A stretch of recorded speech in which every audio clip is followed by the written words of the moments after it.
In honor of Women's History Month, we've been talking with female leaders in sports, politics, business, and entertainment. And this morning, we are focusing on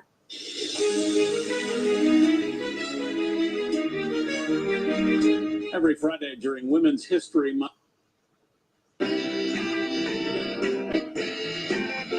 All month long, we've been celebrating Women's History Month by talking with female leaders in sports, politics, business, and entertainment. And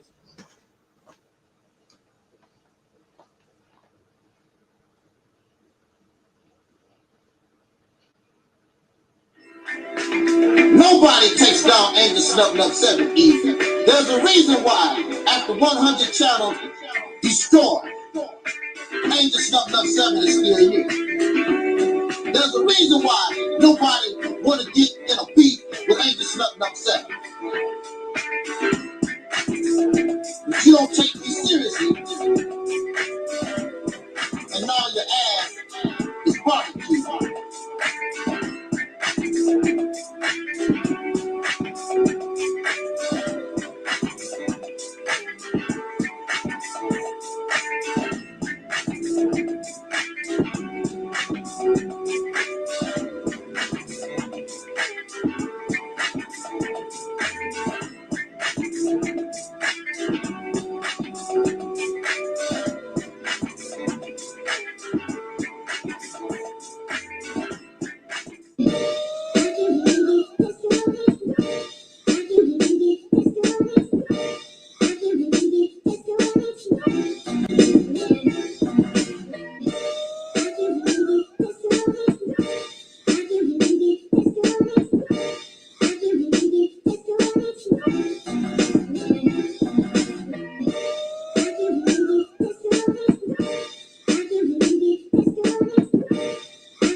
Don't make the answer. I got the answer.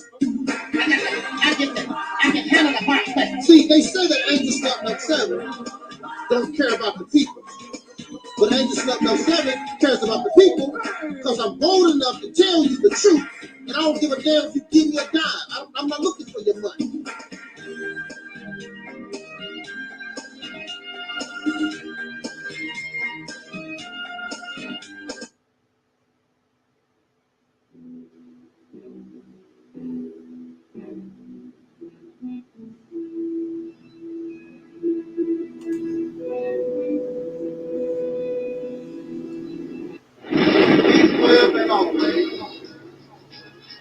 black people. It's all about the unity and nothing they can do with us, so ain't nobody.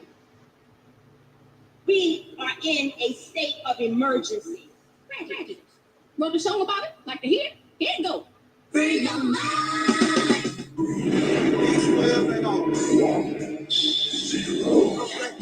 It's all about the unity and nothing they can do with us, so ain't nobody moving with me. Like they don't keep making plans. When you got to take fire and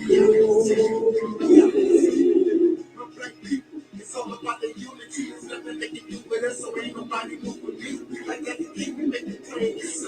When you gotta take fire and reality.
Everybody jump.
Everybody who is black and interested in black people, let us sit down and find out how we can get together in one direction against one enemy and accomplish this job overnight.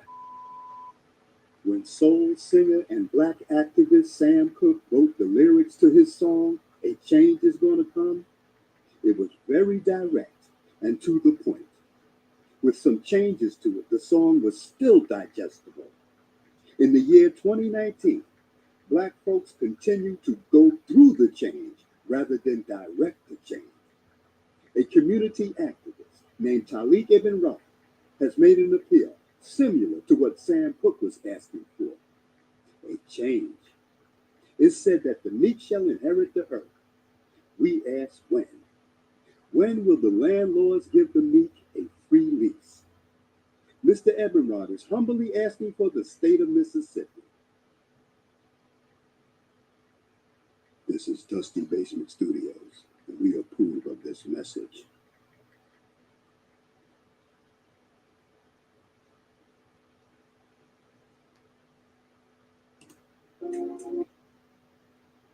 The Mississippi Campaign represents everything that you claim that you want.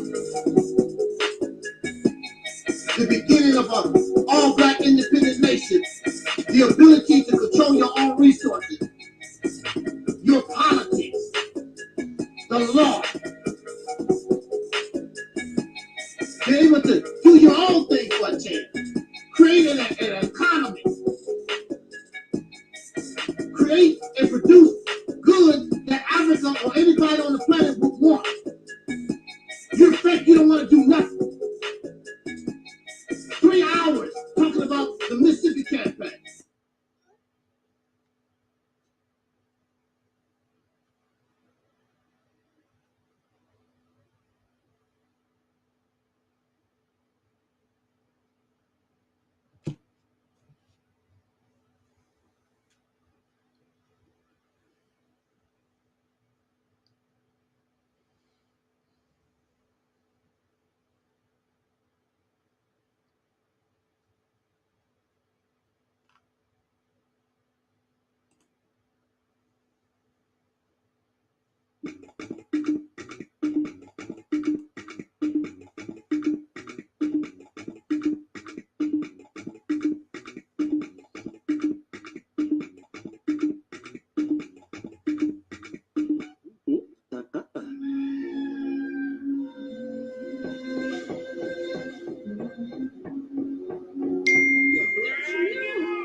Cabinet 433.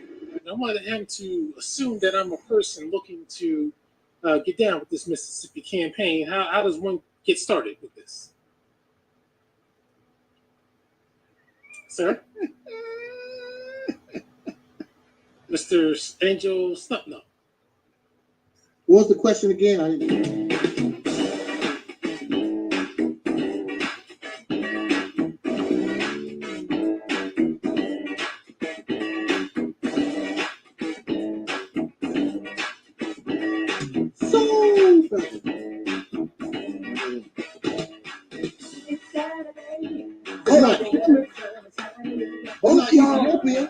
Hold on, Angel. Y'all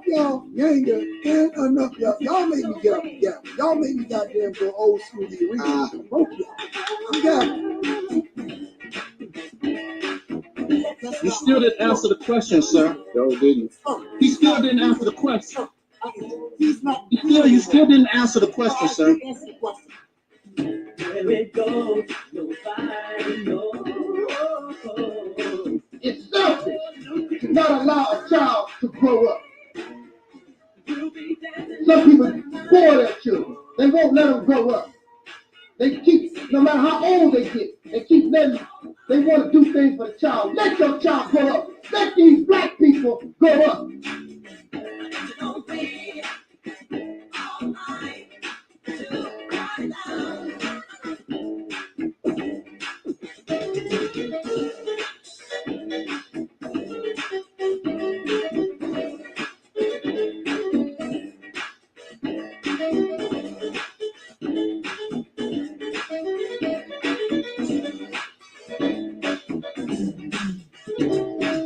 Let's get away from the magic that we make it be so fine. Come on, let these eyes to go.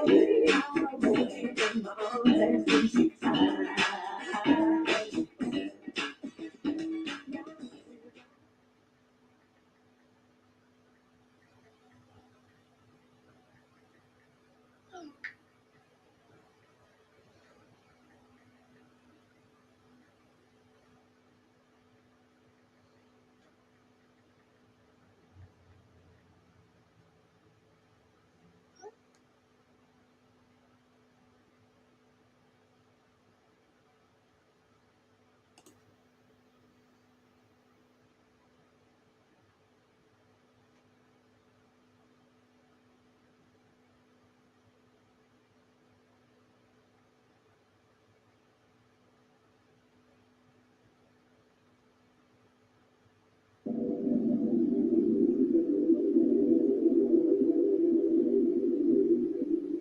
Ride, ride, ride. Let's get this party started. Ride, ride, ride. Let's get this party started quickly. Let's get this party started quickly. Let's get this party started. Ride, ride, ride. Let's get this party started. Ride, ride, ride. Let's get this party started quickly. Let's get this party started quickly. Let's get this party started. Ride, ride, ride. Let's get this party started. Ride, ride, ride. Let's get this party started quickly. Let's get this party started quickly. Let's get this party started. Ride, ride, ride. Let's get this party started. Ride, ride, ride. Let's get this party started quickly. Let's get this party started quickly. Let's get this party started. Ride, ride, ride. Let's get this party started. Ride, ride, ride. Let's get this party started quickly.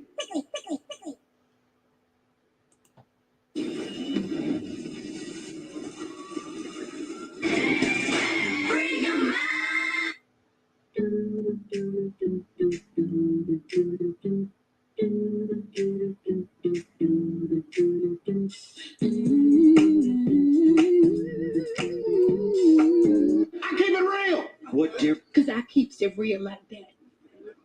I keeps it real.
Welcome, welcome, welcome.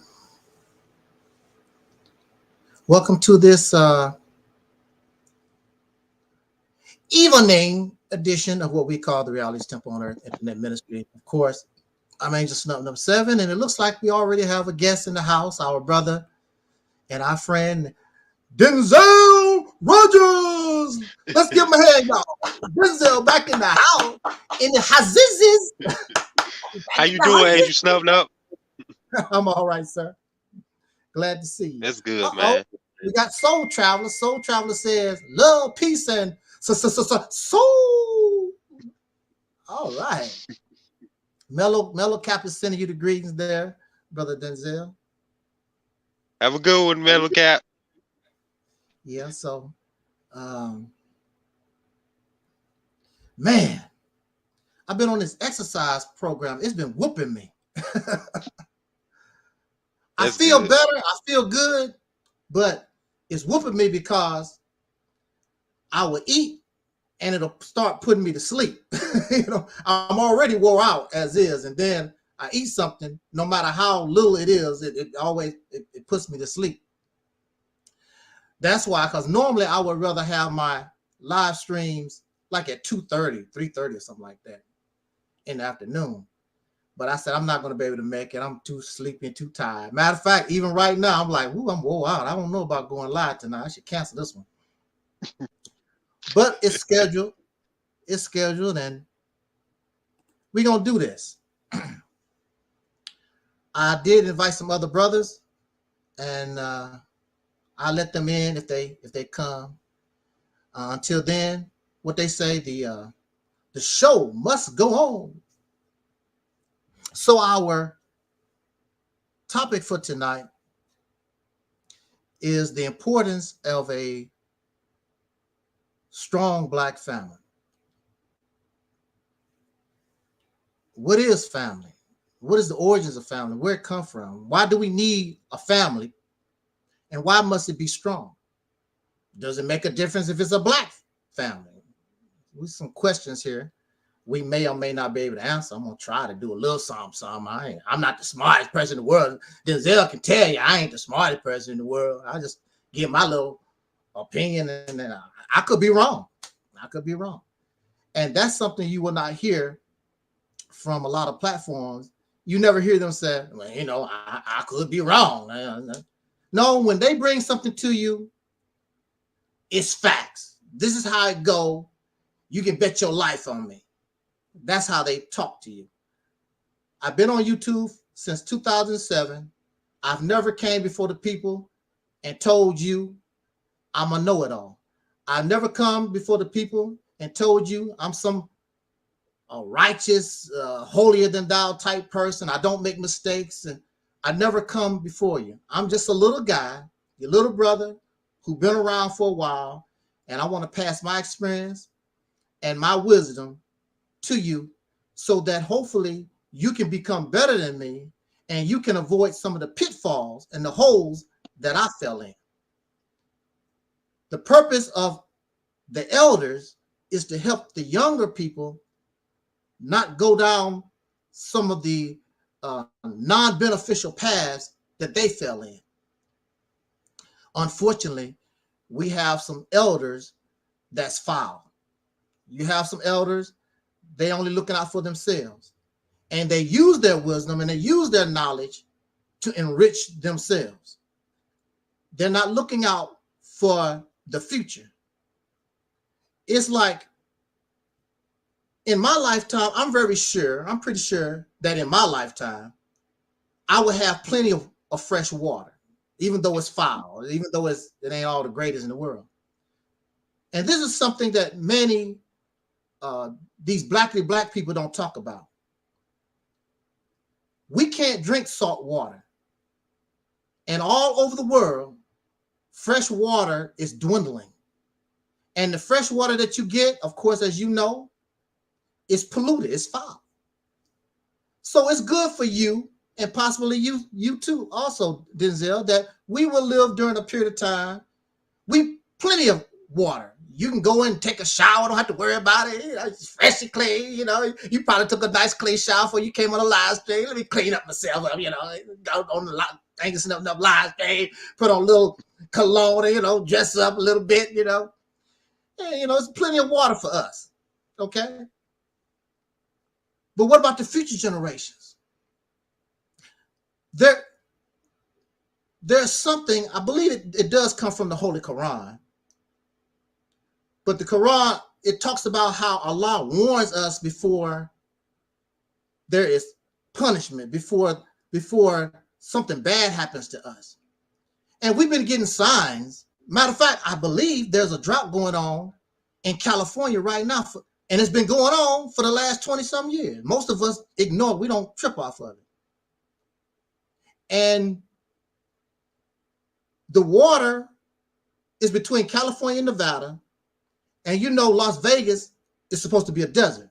So they are damming waterways and running pipes to places where water shouldn't be. But now with the drought, this reservoir is getting lower and lower and lower. Don't have no effect probably on us right now, but it's going to be. And California hasn't been getting water like it's supposed to. That's why all these fires continuously keep breaking out in California, and these fires are out of control.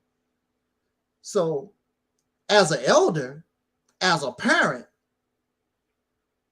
the responsibility is supposed to be for us to look out for the next generation so you can have plenty of water.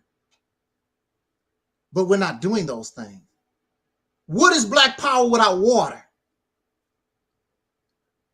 You got to drink. You can't raise a farm. You can't have a farm. You can't raise food without no water. Chickens need water. Cows need water. Plants need water. If you don't have these water, this water, you're done. And just recently, a few years ago, I remember there was a drought in Georgia. It got to the point where those counties in Georgia was really getting violent over because the water supply was getting really, really low. And I think it was Fulton County and some other counties in Georgia. They was getting ready to like, hey, we're getting ready to go to court over this and getting ready to fight over water rights. When there's plenty of everything, there's no problem. But when resources start to dwindle, and see, this is a natural problem. Nobody can't make it rain like that. And some of our problem is man-made. Like when you go to the store and your favorite potato chips ain't there. Well, it's a shortage. They don't have, truck can't get there, man-made type stuff. But what we gonna do without water? And these type of issues, the Black conscious community, I've never heard them speak on things like this at all, period, never. These are important things because you need water to live. You need air to breathe. What's the sense of having Black power when the air you breathe is giving you cancer? What's the sense of running around here talking about, well, Denzel, I don't eat meat. That's graveyard food. I don't eat meat. I only eat fruits and vegetables, and only the organic fruits and vegetables. What the hell who cares about that when the air you breathing is polluted, filled with gas and all kinds of cancer-causing elements? So what's the sense? Okay, you eating these vegetables and even the plants and the ground, the earth that your plants is coming from out of is polluted. So what are you bragging about? I don't see why these people are bragging about. We have to clean this earth up because it's all we got. I don't know about Mars. I don't know about Jupiter. Trying to go to these planets. You can't go to them now if you could. So you got to clean this up. And this is what we have to think about the future generations. And they're not thinking about it because these people, Denzel, you and I know these people are really, really selfish. The only thing they think about themselves and the now.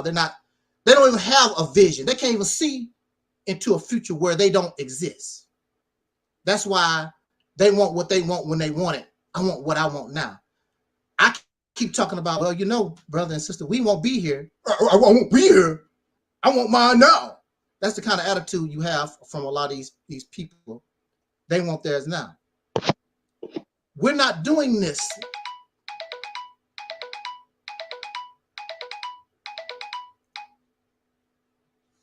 We're not doing this. We're not doing this for us. We're doing it for future generations. That's who we're doing it for. Like the revolutionary patriots who fought for this country, they fought for the future generation. Many of them never saw America. They died on the battlefield. And that's our function, is to fight to make the future generations so they can do better, just like there were those who fought to make it better for us. We're so selfish. We're so selfish. But this also goes to show us the lack of family, the topic that we've chosen today. We don't see ourselves as family. I don't have to be biologically connected to you to see you as my son. I don't have to do that. Where is it written that I can't call a young brother my son, but he has to be my biological seed from my DNA? That's what family is about. Let's talk about family. Brother Talib, did you try to hit the link, didn't you, Brother Talib? I tried to get in there, but I was having major technical difficulty. Okay, if you want to, you can. Ain't been acting right since I've been trying to get on YouTube anyway. I guess it's just going through a little technical difficulty right now. That's all. Okay, well, so I just figured I'd just get on loudspeaker and talk. Okay, it's fine. Brother Denzel is here with us. How you doing, Talib? Denzel, all right, yeah, peace to you, brother Denzel. Yep. Okay. Hope everything's going well with you. My bad, Talib. Oh, go ahead. He wanted to find out if everything going good with you, brother Talib. Oh, yes, sir. Yes, sir. Yes, sir. I appreciate it. Appreciate you asking, brother. Yes, sir. All righty then. All right, so we got the little social stuffy out the way. Okay, all right. We're going to play Ring Around the Roses. I'm going to go first. Put my little tiddlywinks crap on the board. Then we're going to pass it over to Brother Denzel. If he want to say something, he doesn't have to say something. He might just come just to give the brother some company. Then, of course, Brother Talib want to give his commentary. All right. I want to say this. So when we think about family, we think about, and on social media, one of the most popular things that we talk about is male and female relationships. And we talk about single motherhood versus the two-parent household. What is family? What is best for us? I want to tell you, and I want to begin this talk by saying, in the beginning, now I could be wrong, Denzel, raise your hand. Say, hey, no, brother, you're incorrect. I stand. No, stop that right there. Feel free to cut me off, because I know that you're into the sciences and things of that nature in history. I know that you're into that. So if I'm straying out there going somewhere where I shouldn't be going, please correct me. Or you can even clarify if you want to, brother. You got me, Brother Denzel? You there? All right. Okay, here we go. Life begins in the micro world, microscopic world. And when you look at the microscopic world, there is no family. You look at these one-celled organisms and they run around going back and forth. There is no family. There is no one-cell organism going to another. Are you my daddy? And there's none of that kind of stuff going on. And this is how all of this started in the micro world. Just because our eyes can't see, it's all kinds of stuff going right in front of our eyes. We cannot see it. The eyes can't detect it. It's microscopic. Our body is made up of billions of one cells come together as one organism. So life begins in the micro world. And that's where it starts. And it continues for a long, long time. Now, as things begin to change and evolve, as they begin to change and evolve, we still have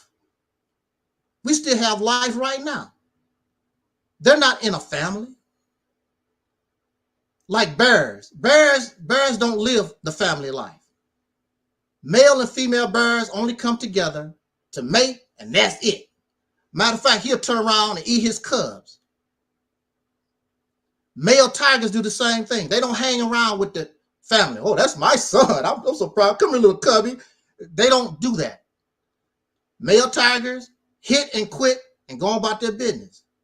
There is no family. The only family is the mothers with their babies. And really, that's not family, because as soon as they get of age, mama say, you got to get the hell out of here, because she's ready to bring in a brand new batch. You too big. You go on, get out of here. She ain't interested. It's very rare that a lot of animals let their young hang around. Then you have something like a turtle. Turtles will never know their parents. The mama sea turtle come up on the beach, lay her eggs, she split. You're on your own. If the eggs hatch, they hatch. If they don't, they don't. She's gone. When the baby turtles show up, they don't know mother, they don't know father. There is no family. And that's life forms, numerous, all over the earth. A lot of animals live solo. So when you make mockery of somebody, oh, that's a single mother. Yeah, so what? There's a lot of animals. There's a lot of life. Where in the law do it say that I have to have a husband or a wife or a girlfriend? It can't just be me and my babies like the mama tiger or the mama bear. Mama bear raised male and female just fine without daddy being around. I ain't never seen a homosexual tiger. I never seen a homosexual bear. And mama tiger, mama bear raised both genders just fine. Now here you are, you have a human being who's supposed to be the most intelligent on the planet. You telling me that the woman is not qualified in order to raise both genders. That's what you're telling me. She's too stupid, but she's the most intelligent on the planet. So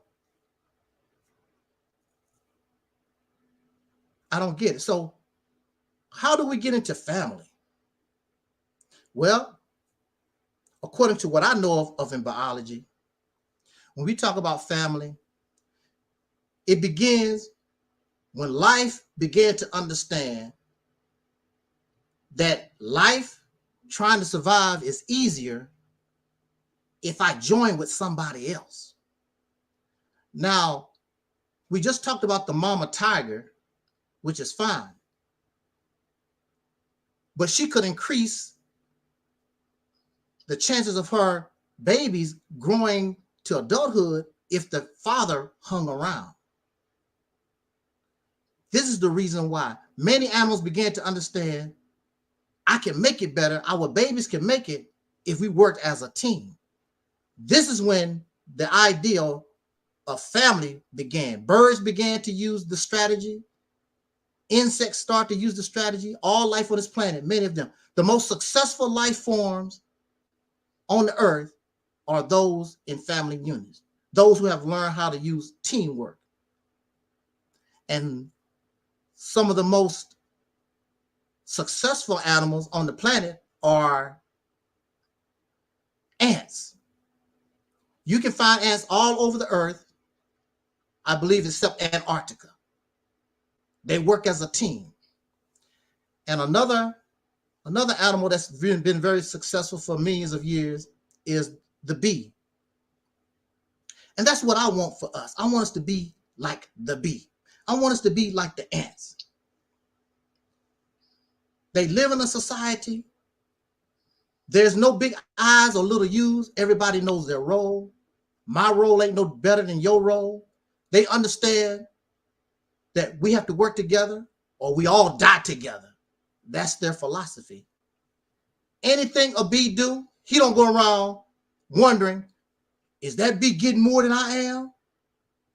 They don't trip off stuff like that. And even though you call her the queen bee, they don't trip off of that. They don't, that's something that the men put that on that insect. That's just her job. And they all working as a unit because they all have a chance to survive. So it can begin with two individuals or two parents. That's the beginning of the family. And we begin to find out that that's a better strategy so our babies can survive. But it gets even better when this family join with another family. And this is what you see in the insect world, where there's a big group instead of 2 or 3 individuals or whatever. There's a big group. Bee life is a family life. And then when we talk about nations, do you know a nation is nothing but supposed to be a big family? Of course, the black people would tell you, no. I'm not family in the United States. That's what it's supposed to be.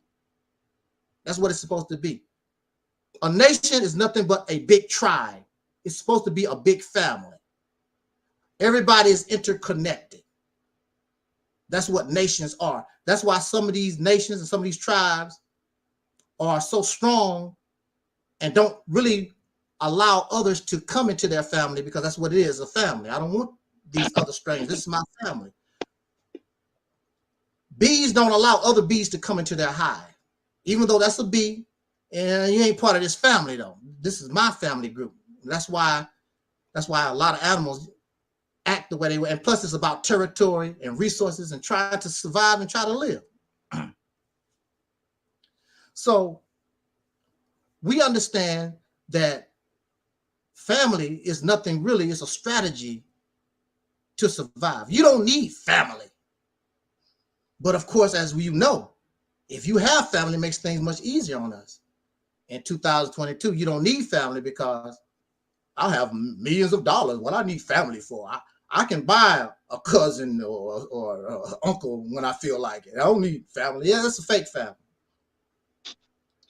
So when we look at us as a people in this nation, one of the things that actually helped our ancestors to survive was their connection to family. That's what helped them survive. I'm surviving and I'm struggling because I don't want my children to be a slave. They thinking ahead. I'm living and I'm going to go through this and I'm going to do whatever I can to put my children in a better position than I am. And this began in slavery. Now, they denied our ancestors reading and writing. They denied our ancestors religion. But one thing they couldn't stop was our emotional, our being connected and wanting to be family. Matter of fact, that's probably one of the only things that really kept us going was our connection to another person, whether it be our biological children on the slave plantation or another slave. That's what kept us going, because you can talk to that other person. Man, Massa was tripping today, man. Eyes know. Massa came. When that woman show up, he gets to acting crazy, yeah. So, and then a slave that's in the house might be able to get that extra biscuit for you when you have these connections. See, when you're alone, you just on your own, you can't do nothing. But when you have help and somebody in the master's quarters, when you have help, you can't pick that cotton sack and you know you'll get a whipping. Another slave will grab it. I'll help you, boy, so you don't get a whooping by the massa. This family thing was a way to help us to survive. And during slavery, family don't have to be biological, because as you know, we were being shipped from place to place. There's no guarantee your family gonna stay, your biological family is gonna stay together. So your son is shipped over here, your daughter shipped over there, your wife shipped over there. We keep talking about, or some of these people keep talking about, you know, you're Africans or you're Aboriginal. You don't even know you are biologically connected to your people, because we've been shipped and flipped around all over the place. You don't even know if you biologically a part of who you claim that you are. You really don't know. Because what happens is, if a slave woman, her children were shipped off somewhere, she would adopt other children on the plantation as her own. They would grow up and view her as their mother. And that's the way it would be. That's your mama. And those other children would be forgotten. And you know, we still continue that behavior way after slavery. I had an uncle Jesse. They told me he was my uncle, Uncle Jesse. I had my Uncle Mac and Uncle Dave, Uncle Bartholomew. Then I had Uncle Jesse. Then somebody told me that's not your uncle. I said, what? Uncle Jesse was just a good family friend, been around for years. He grew up with everybody. He was just a good friend. And I was taught he was Uncle Jesse. And he had one arm. I think he was in the army or something. And he had one of his arm amputated. He had one of those fake arm prosthetic. And you know something, I really didn't care. He was still my Uncle Jesse. I don't care, big deal.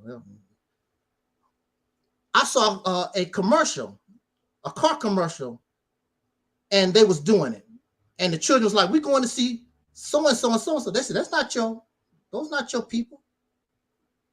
And the children didn't trip off of it. That's what they was told. We're going to see so-and-so. But they're not biological. That's not your biological cousin. We still do that kind of stuff to this day. We adopt people who are close to us. That's my cousin. That's my uncle. Not even biological to you. We still do that to this day. We still have that kind of behavior. Just close friends of the family. But see, they family. It don't make any difference. And so when you talk about religion and we was talking about Jesus, I think Jesus was asked the same question. Jesus was asked, about his brothers and sisters. And he was like, my brothers and sisters, my family is those who believe in the Father. They have nothing to do with biology. In fact, most of us know that a lot of times people outside of our biology actually probably a lot of times better than the people that's actually supposed to carry your blood. We know that. So family doesn't have to do nothing with DNA. Now, when people talk about family and blood, a lot of times that's a vanity thing. Well, that boy's a Rogers. His granddaddy was a Rogers, and was a Rogers, and his son's gonna be a Rogers, passed down the family name. Which we know that these names that we have right now, they're not really our names. These was names that was forced on us as enslaved people. They're not really our names.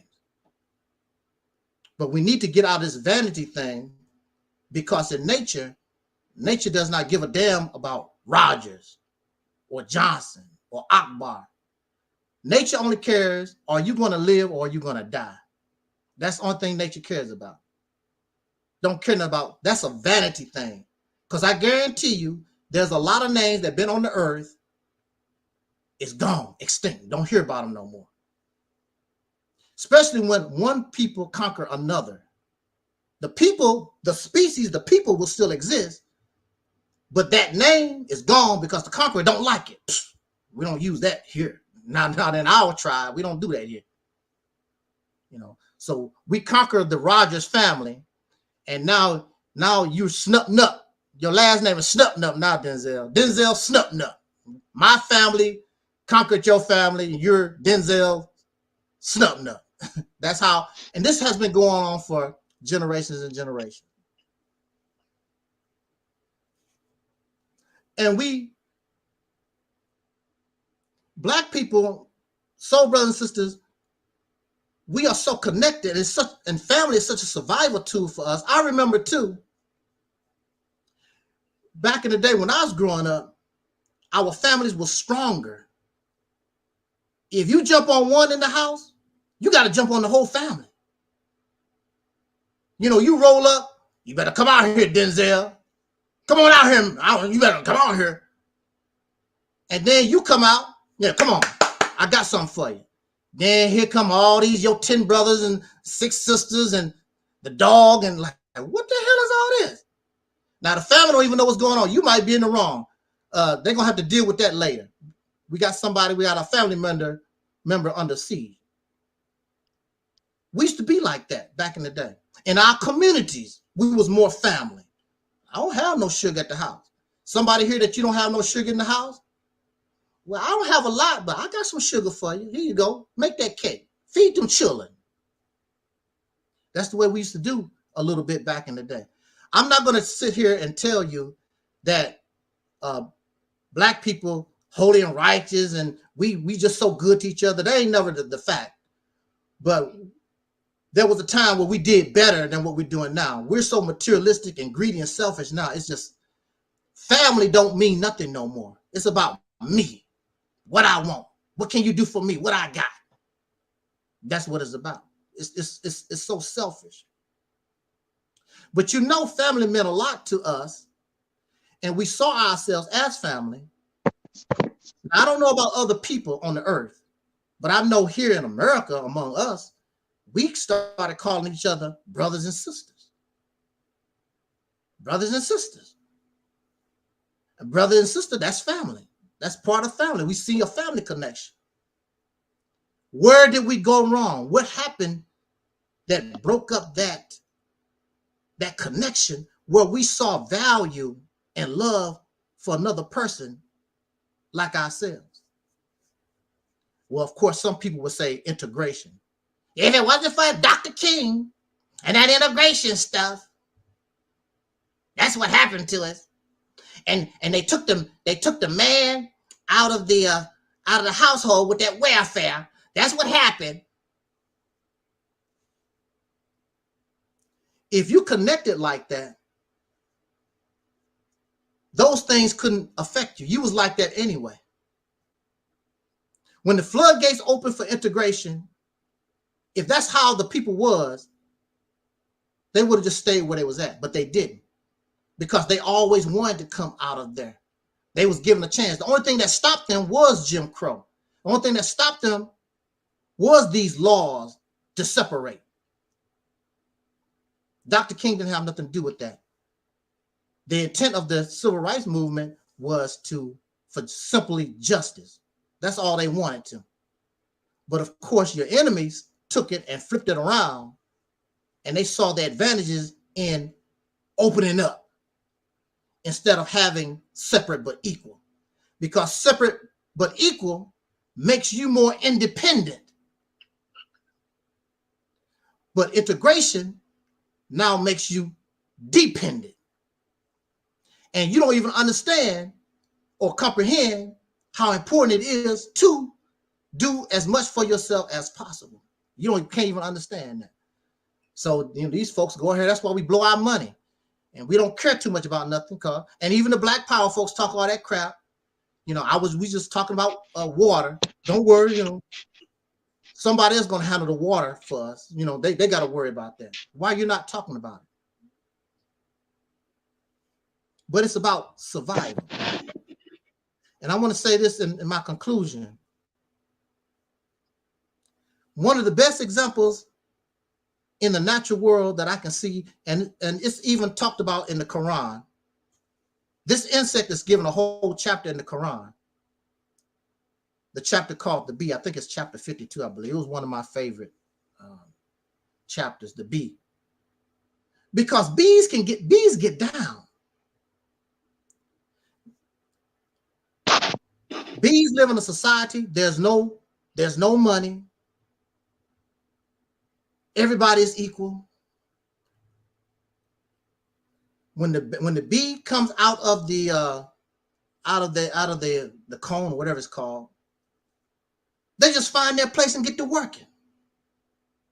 We can actually have a society where we don't need no money. What you need money for? We can live in a society where whatever we produce, everybody can have. You want TVs? We produce TVs, everybody have a TV. We eat corn, produce corn, everybody get the corn. But no, my corn is organic. It costs more, and the average person can't afford it. We love class. I know I can't live around those people because I'm better. See, my family is taller. See, that family over there is short. I want to be around tall people. We all caught up in all this foolishness. But again, the key in nature is, why did animal life begin to adopt the strategy of family? To survive.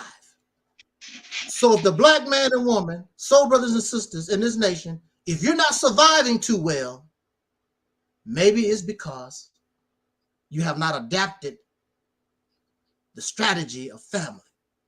When you begin to adapt the strategy of family, I can guarantee you your whole life, your whole existence would begin to change overnight for the better. Because these little groups all divided up, the way we're doing now, it's not never going to go nowhere. I don't care how good you can talk. I don't care how many businesses you do. If we as a people don't become a people, if we don't become a family, ain't nothing coming. So those who are family will easily take us out. And that's what we've been seeing throughout the year. Pretty soon you're going to have Ukrainians going to be taking us out. Because they see themselves as family. They see their connection. They are solidified in themselves. But I'm not mad at you. What's that Tupac said? I'm not mad at you. I'm not mad at you because I understand that we're coming from a slave mindset. And we don't understand these things. And those who do understand, you're so selfish. It's about what you want. Look at those people in Ukraine right now. You think all of them really like each other, whatever, before the war, whatever? That's not, this is family. Russia is attacking my family. This is my nation. So Billy Bob and Junior in Ukraine, even though they didn't like each other, they come together because my nation, my family is under attack. And that's the way we should be. That's the way we should be. And look at them. Now, I don't know how this war is going to turn out, but Russia did not go into Ukraine, like pow, and that's the end of the war. Those people are putting up a fight. They putting up a real fight. Now, of course, when you put out the media, you're going to try to make yourself better and greater than what you really are, but still, they've been duking it out with Russia, what, 2 months? It's going on 2 months now? Really? And that's the way, that's the way we should be. But we're not family. It's going to be easy to roll over us. Easy. Because we're not family. Negroes ain't about nothing. And that's why we're the #1 choice. #1 target for people, because they know Negroes don't do nothing. Oh, that's Denzel. Who cares? That Negro still owe me $20. I don't care nothing about what he didn't owe me $20. We trip off petty things, and we trip off things that don't have nothing to do with us. Well, he married to a white woman. I don't care. What do they have to do with me? See, I'm looking at the future, because if you put yourself and become family, and you love your family, as time goes on, the children only going to want to love them. They're only going to want to love themselves. That's in our time, because we're all messed up.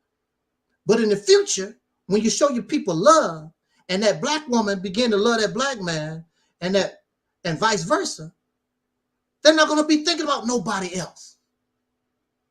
So you don't have to worry about that. It will still happen, very rare, but it's not going to be like it is right now. Because you fall in love with each other. You work as a family, you work as a team. Like this Operation Exodus Mississippi campaign. If we worked on this as a team, just the fact that we're doing it, this is the goal. This is what we want to accomplish. This is what we want to do. You don't have to like me. I don't have to like you, but I want to do this because I know it's good for us. Just the fact that we're working together to try to accomplish this goal, you'll see that we get closer and closer together. You'll be like, damn, Talib and Denzel ain't bad as I thought they were. I was getting ready to push them off that bridge. So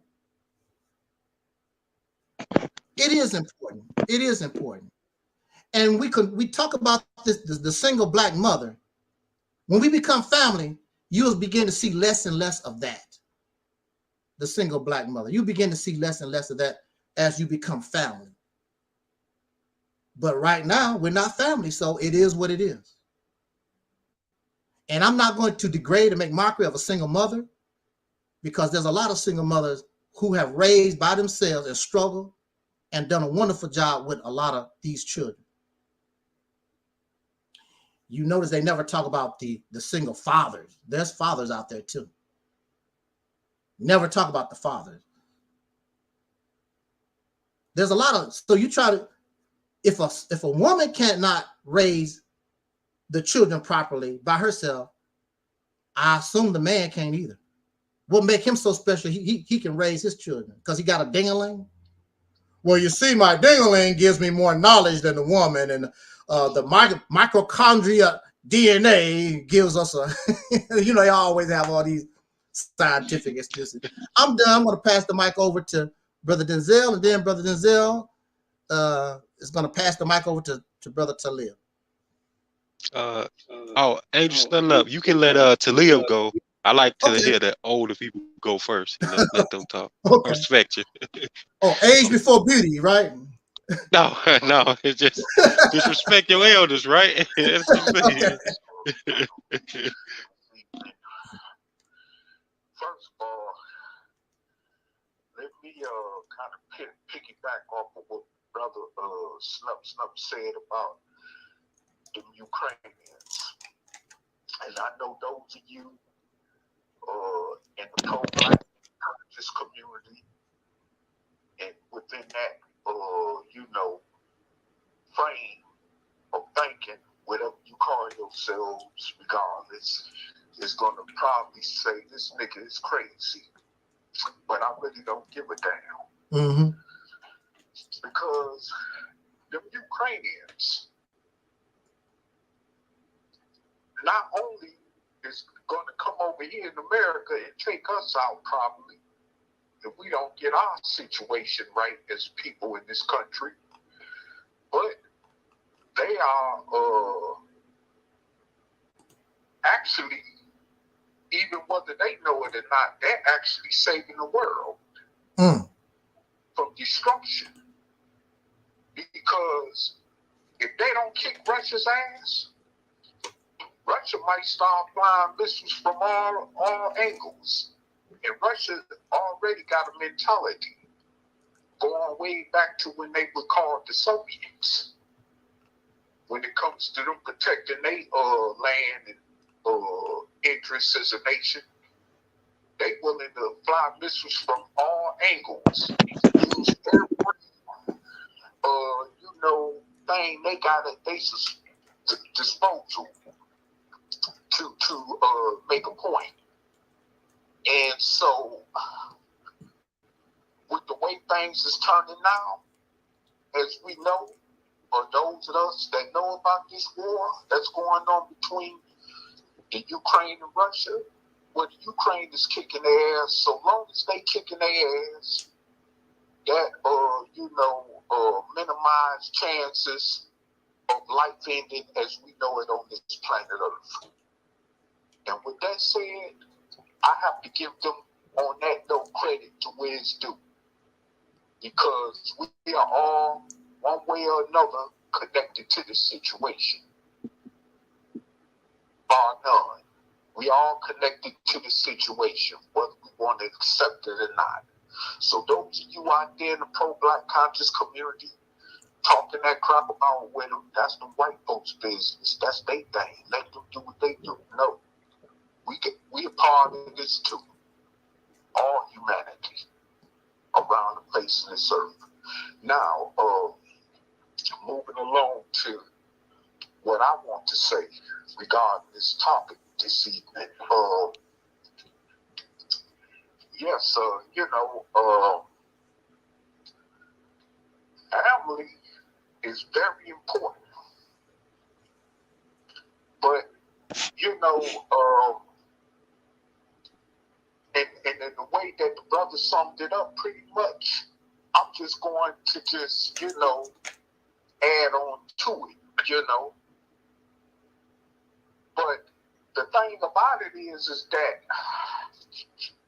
I have to say that we as a family, so-called black family, individual families in this country are definitely so disunited to the point that we can't really even call ourselves families. Mm-hmm. And then what also brings in even more division is that you got those among us as soul people that say, well, my family is better than yours because we smile at each other's faces all the time or get along? Well, you know, I used to try to tell a soul brother a few years ago, like, look, you know, maybe your family is getting along. It may seem like they're getting along, but every soul black family in this country is affected some kind of way by the after effects of slavery. And whether you see it up close or you see it at a distance, it's there. So no, none of us come from perfect families. Yeah, some of our families might be well off financially or economically than others to an extent. And some of us may have more, social gathering intact going than certain other families. But all soul black families in this country is messed up deeply. As a matter of fact, that family that seems to be more better off than a family that fight and kill each other all the time. Let somebody die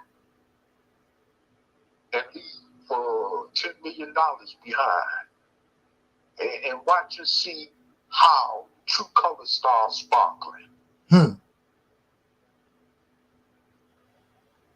Okay? Even though my family wasn't close, but I didn't know that they were more farther apart until some circumstances came about. Even like when my mother, may she rest in peace, died. Like when a grandmother on my paternal side died years ago when I was a kid, you know? So,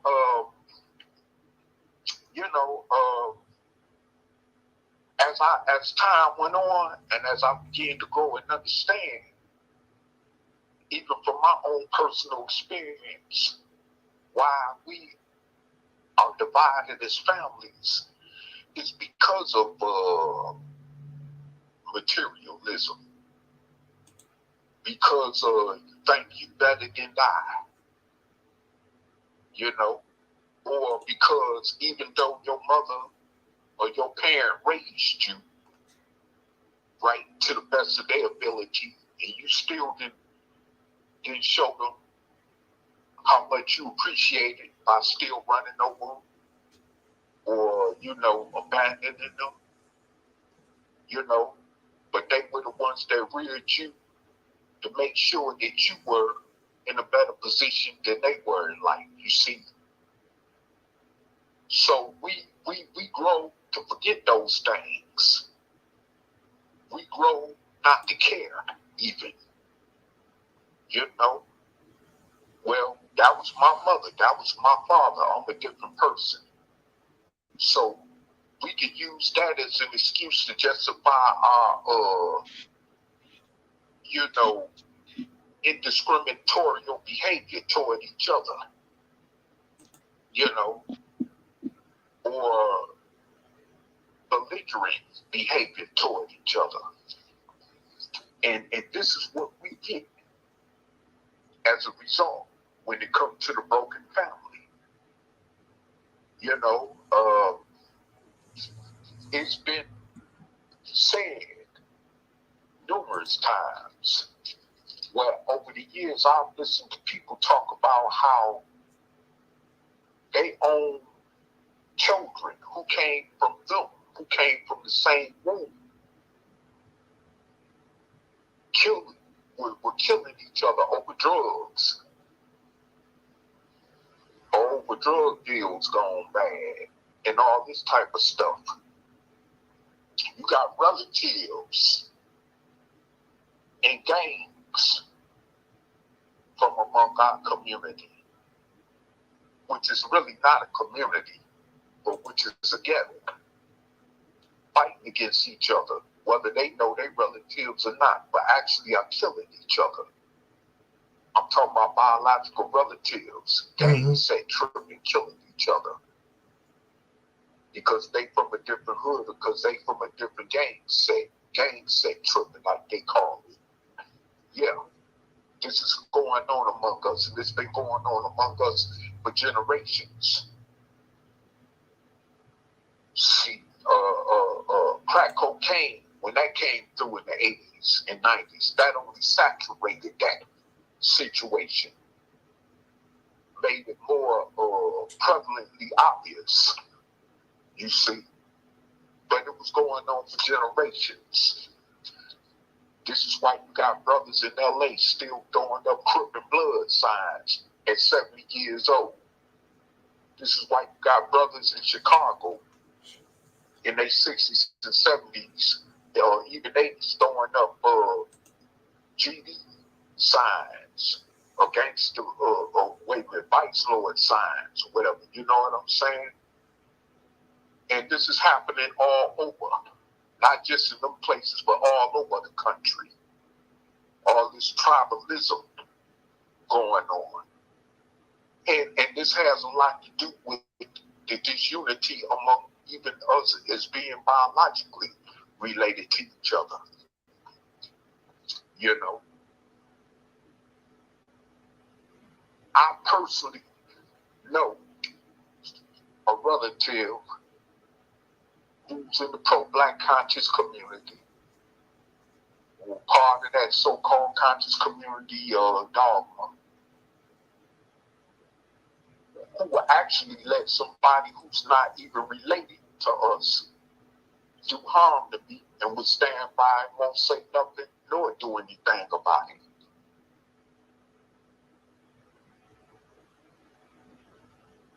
And that is also in other cases that generally goes on among black people in this country. You see your cousin, or even your sister, your brother get jumped on by somebody. You will run and go the other way. You won't even stop and call the police, at least. You'll go the other way, or walk the other way, like you don't see nothing. Oh, well, that's that nigga's business. He shouldn't be caught up out there anyway, or whatever, you know? Yeah, this is the type of mentality that exists among us. Well, I hate that nigga anyway. I wish we wasn't even, we didn't even have the same mother and father, so F him or her. Yeah, this is the mentality that's going on among us as black families, you know.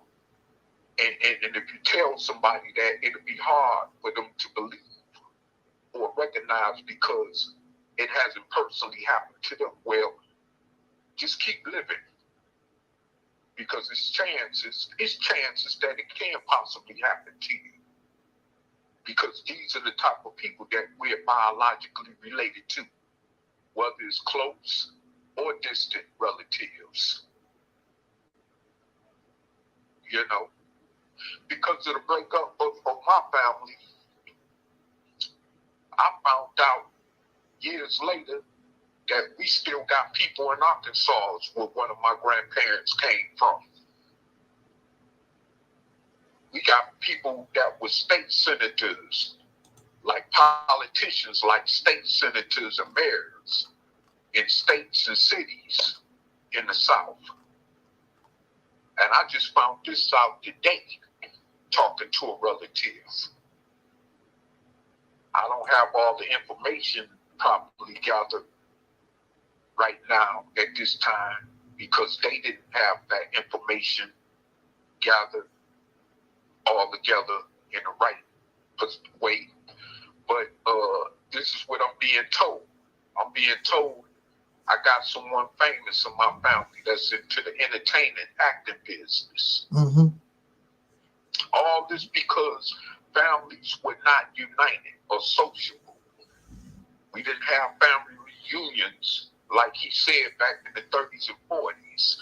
And had that been done, we wouldn't have this issue right now, being disconnected, you see. So, you know, it's sad. It really is sad. You know, because your great-grandfather had a daughter or a son, and then people years later come to find out that they related to your grandparents or your grand-aunties that you already knew. And now you got a person over here that got a whole big family over there, and we don't even know they are relatives, see? Mm-hmm. All because of the breakup of the family. And when a lot of our people left the South coming north, like my grandparents did, to go to Michigan, where they had all the factory jobs at and stuff, you know, we didn't continue to stay in contact with those relatives in the South. So that's another issue. And I strongly believe that that's the reason why it's still a big divide between black people from the North and from the South. Mm-hmm. Or bi-coastal, period, you know, because of that type of situation going on, you know. And so, I mean, you know, we have it's a lot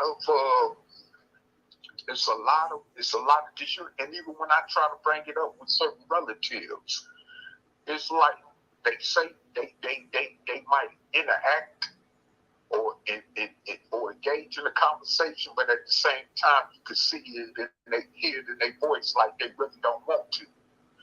Because when it comes to the truth, that means you got to want to reconnect.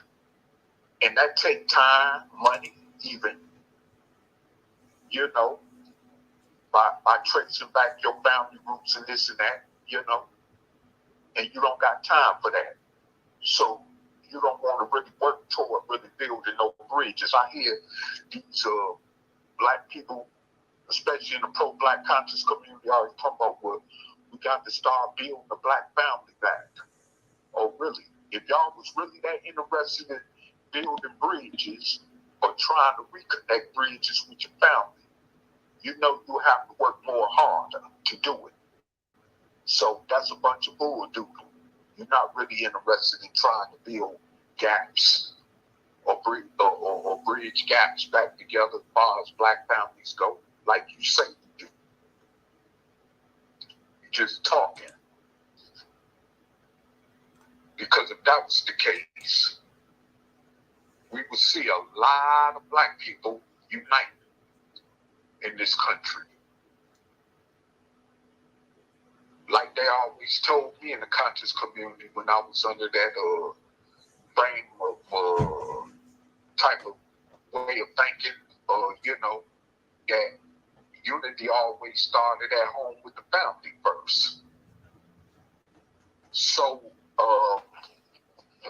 obviously, if that's the case, then why are these families still broken? And because the family is broken, is why it's hard for people to get along with people that are not biologically related. It's a connection to that. I know y'all, and I'm not trying to sound spiritual. I'm not trying to sound divine, analytical about it. I'm just speaking facts. If you come from a broken home, it's going to reflect in your relations with other people. It's just that simple. Now, you may move along and form relationships with other people and have better relationships with other people outside your biological family, but it don't start off that way, is what I'm saying. When you grow to start dealing with people outside of your family home structure, it don't start off that way unless you change, you see. and start forming different, families. Because like someone said, just like they say, just because you're from a certain geographical location don't mean that's your home. Wherever you go is your home. And also, I was told wherever you go, there go your family. Mm. So, I don't, all that stuff about, well, you got to go back to where your family at. No, my family is wherever I'm at on the planet Earth. And that's the bottom line to that. Especially when I don't got no life back home, wherever I may have came from, or wherever my origins began in this life. Mm-hmm. See, so that's a myth that's also kept so many families, discombobulated and divided amongst each other. And this is the thing I hear people say, where you should go back and reconnect with your family. Yeah, in ways I've tried to do that. In ways it's worked, in ways it definitely hasn't worked. Even in my personal case, okay, you can't reconnect back with everybody. And that even go for biological family. But then you got those people, when you try to relate that same thing to them, they still persist on saying, well, we're still your family. No, that's not true either. It's a difference, like someone used to tell me. It's a difference between family and biological relatives. So that's a big difference. Your family, even if they ain't biologically related to you, your family could be your family for real. Out there, put themselves out there on Front Street and be willing to die with you. Mm-hmm. You willing to do whatever it takes to serve each other well-being, well as life. And they ain't got to even have 1 ounce of DNA connecting you both as being related. But there are a lot of biological relatives where on the opposite side, that's not the case. Like I was saying. And me, as being a person who's traveled around North America, I've actually been encountered situations where people actually left me their whole entire basement in their houses, didn't know me. Left me to a whole basement by myself, left me to a whole bedroom by myself, didn't know me. Slept over in the same house, everything. Didn't know about some mass murderer or rapist, didn't know me. Didn't even know me for a week or a month. Mm-hmm. Just met me, took me off the streets. There's people in my family who won't do that.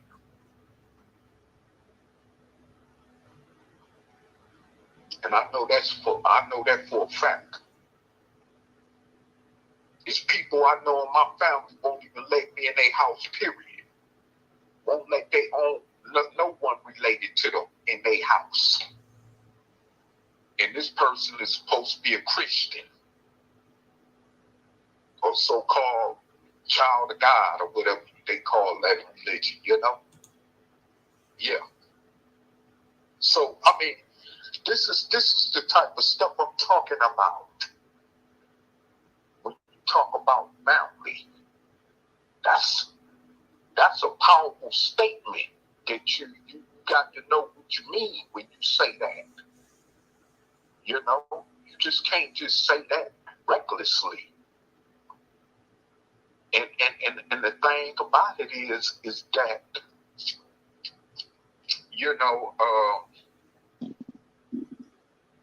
this is the reason why, as an individual, I've been able to learn more how to be content with the less people I deal with or come in contact with through association. Because the way things is right now, it's not even good to try to make a whole lot of friends, let alone talking about reconnecting back with a bunch of family members that got grudges, resentment, hatred, don't like you because of this, judge you, despise you, all type of crazy stuff, you know? And like I heard Brother Taalik saying, basically, you know, the reason why we don't have no unity is because it's about what you got from me. What can I benefit tangibly from you? And like I said, I saw his pride toward and after my own mother's death, may she rest in peace. And that situation alone opened up my eyes to really see that biological relatives, in fact, aren't necessarily family. It's just a connection, biological. That's what it means. Biological means DNA connection. Family means those that love you, care about you, treat you equally as they want to be treated, treat you equally as they treat any other person in that family. And like I said, it ain't got to have nothing to do with you being biologically kin to anyone. You go back even to civilizations way before ours, that same situation applied. Even the tribes in Africa, even the tribes in Asia or other parts of the world, South America, with biological relatives, but were killing each other, still killing each other. Like the Tutsi tribe, the Hutu tribe, in the nation of Rwanda, over in the continent of Africa. Hundreds of thousands of them died in the tribal war. But there were Hutus, I'm sure, and Tutsis that were biologically related to each other through marriage in some kind of way, I'm pretty sure. Because that's just how things go. You just don't stay a part of the same tribe. That's why when people get them fake ass DNA results back, talking about, well, I'm Nigerian, I'm Ghanaian, I'm Cameroonian, I'm Togoan, I'm Burundi, I'm South African. Well, you got to understand that also comes along with other tribes. See, because those other tribes mix with each other too. See, even though they may have been enemy tribes. Think about tribes when they conquer each other. The first prize they go for is their women, right? There you go. Now she done mixed into that tribe, and the conqueror done mixed into her tribe. You see what I'm saying? Right. So, I mean, this thing, like I say, this thing with family, and even this applies to us as descendants of slaves here in America, because we came from different people. Yeah. We came from different tribes. And that wasn't even from over there in the continent of Africa, see? But because of this situation, how we ended up becoming biologically related to each other, or so-called tribally related to each other, was through slavery. by force. Exactly. You see, so our case is unique because we're still, connected to slavery, 1,000%. Yesterday I went to the library. Let me show you how this nation looks at us.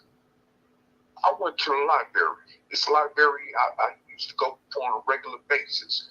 I went to check back in some stuff that I had read at the library. And for some reason, I wasn't planning to go to the top floor of that library, but I did, to just go and look into the section where they had Black history books at all the time. And they used to lay African American section. I didn't see African American up there. You know what I saw? I saw civil rights and slavery.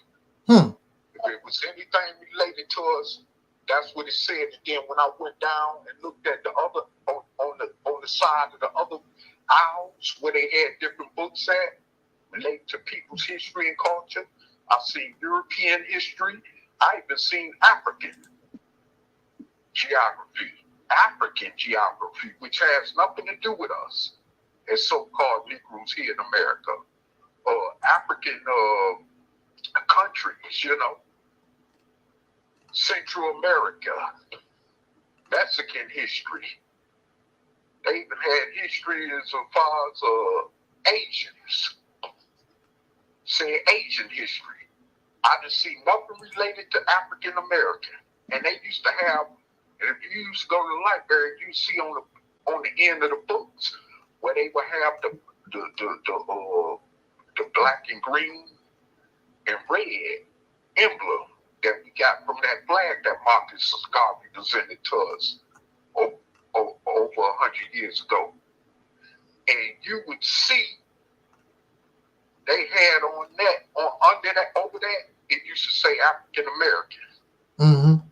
Where they didn't have that when I went back up in there.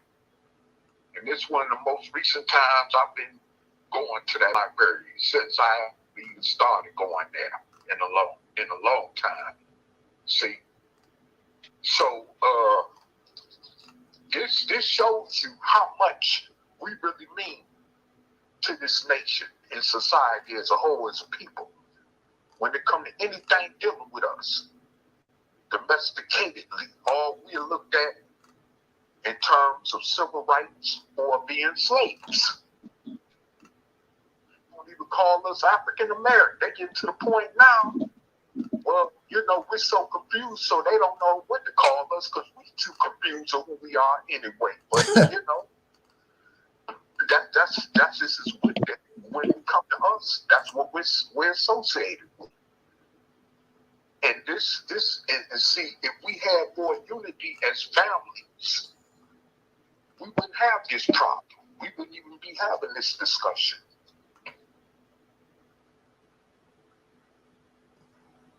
And another thing too is that I want to mention is that we were broken up as families in slavery. Yes, we were.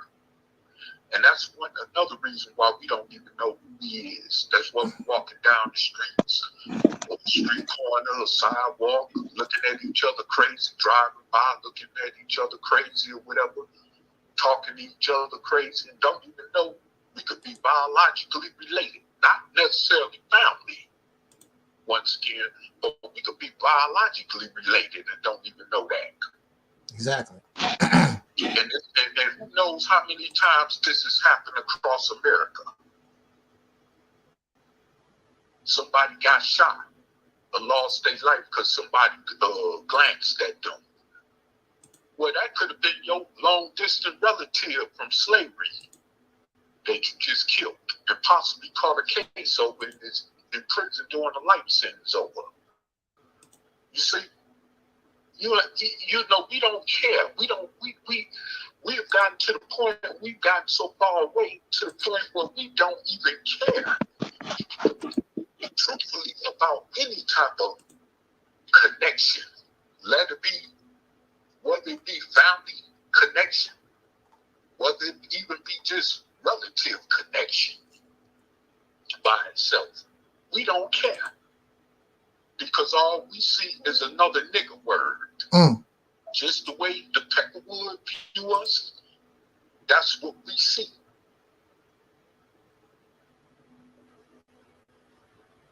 This is what this has become. You know, and to tell you the truth,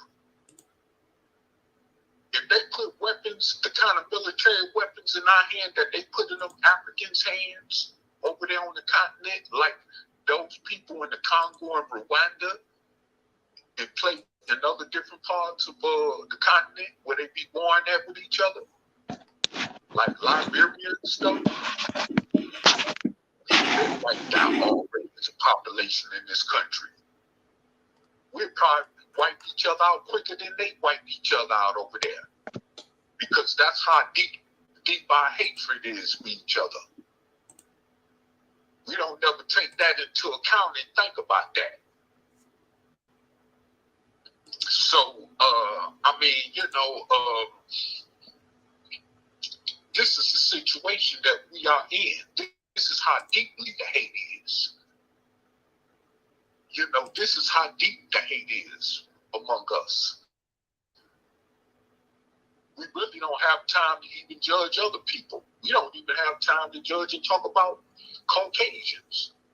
Because our hatred is so deep for each other, whereas hey, we better not even open our mouth and say, even if we open our mouth and say something considered respectable, we might get cussed out or get a bullet put in us.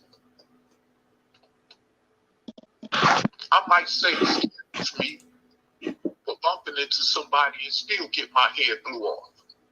This is the type of mentality we have amongst each other. So when you talk about family, that's a crisis in itself that we haven't really addressed. Matter of fact, you know, I want to say this. Until we could address how we treat each other as a family, even if we are biologically connected to each other through blood kinship, you know, if we're going to ever become liberated, that's going to be the first thing we're going to have to address. It'll be more easier if we could collectively come together.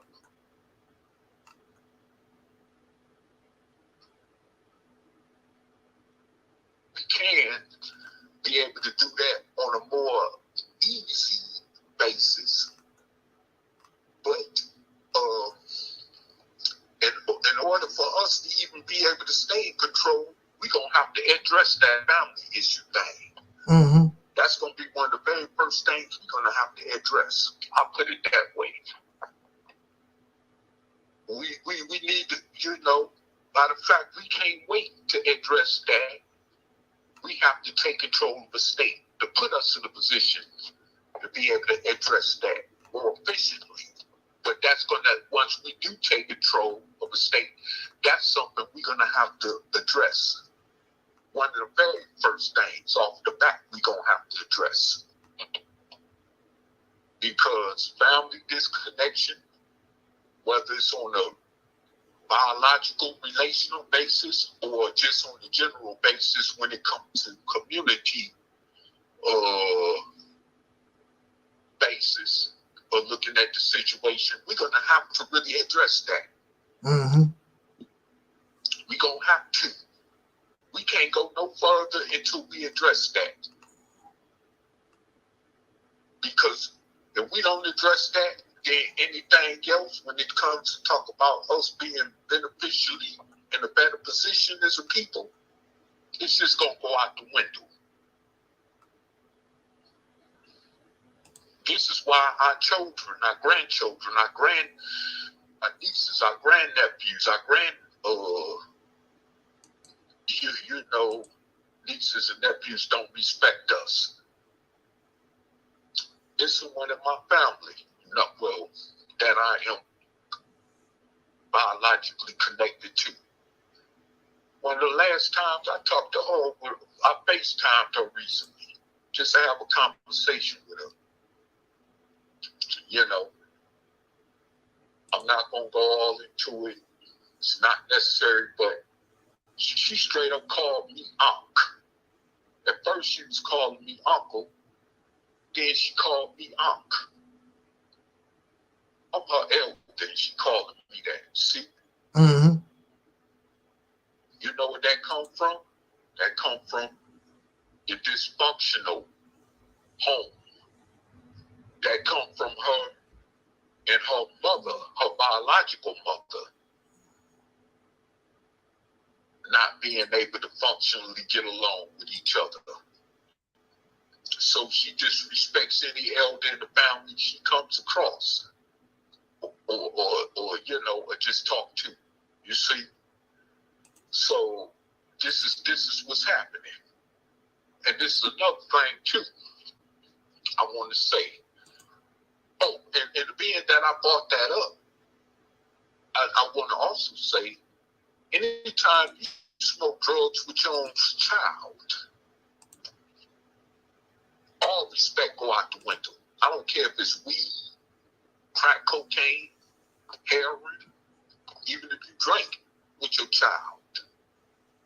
That's a drug. Alcohol is weed. Is whether we know it or not, but you know, when anytime you engage with stuff like that with your own offspring, especially when they're at that younger age, all respect go out the window. They would never respect you. See, so you know, this is another thing that has divided the family up so much, you know? Let alone witnessing your parents. It's one thing to witness your parents doing dope, but when you actually are engaging with them, getting high, all respect go out the window. See, if you see them, you can still form some type of kind of relationship with them that will go beyond being a toxic relationship, but that can never happen when you are known to actually do drugs with your parent, or the parent doing drugs with that child. It's going to have to take a lot of impossibilities for that relationship to become more than toxic. You know, that's just something you don't do. And I noticed this younger generation is doing that. And you wonder why the younger generation don't respect us. And then they look not only at the parent, but they start looking at the grandparent. They start looking at the great-grandparent. See, y'all think that it just stopped at the parent. No.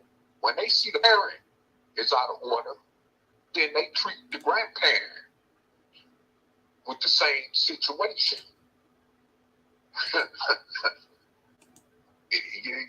you know, because the first thing they gonna think was her parent doing the same thing with her, or what was they doing with her to make her want to engage with me like this? And I'm a child. You see what I'm saying? Mm-hmm. So, you know, it's a generational thing passed down from one to another. You see? So this is not no game. We are in a very serious situation, whether we know it or not. We are very divided. You have family members living cross country from each other, thousands of miles away, won't even call each other to check on to see who done died. They probably don't even know some relatives that died. You know what I'm saying?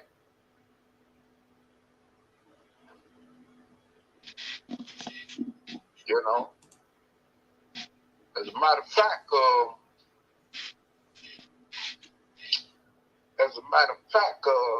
I didn't know my step-grandfather had passed away for years because of my disconnect before I started back communicating with certain family. And these certain family members, I decided to let it remain back to being disconnected because, see, you can't, like I said before, you can't reconnect with everybody. If they're not going to treat you equally, regardless if they're biologically related to you or not, if they're not going to treat you with respect, as you want to be treated or as you would treat them, or if they're not going to treat you with this so-called spirit, as they say, but with the spirit of love, then what is the use in you communicating? It's no need for communication. You know, if you're gonna act funny style, while the other person trying to, you know, engage you with love, kindness, but you gonna act evil and vicious, then what's the use of the communication? See, so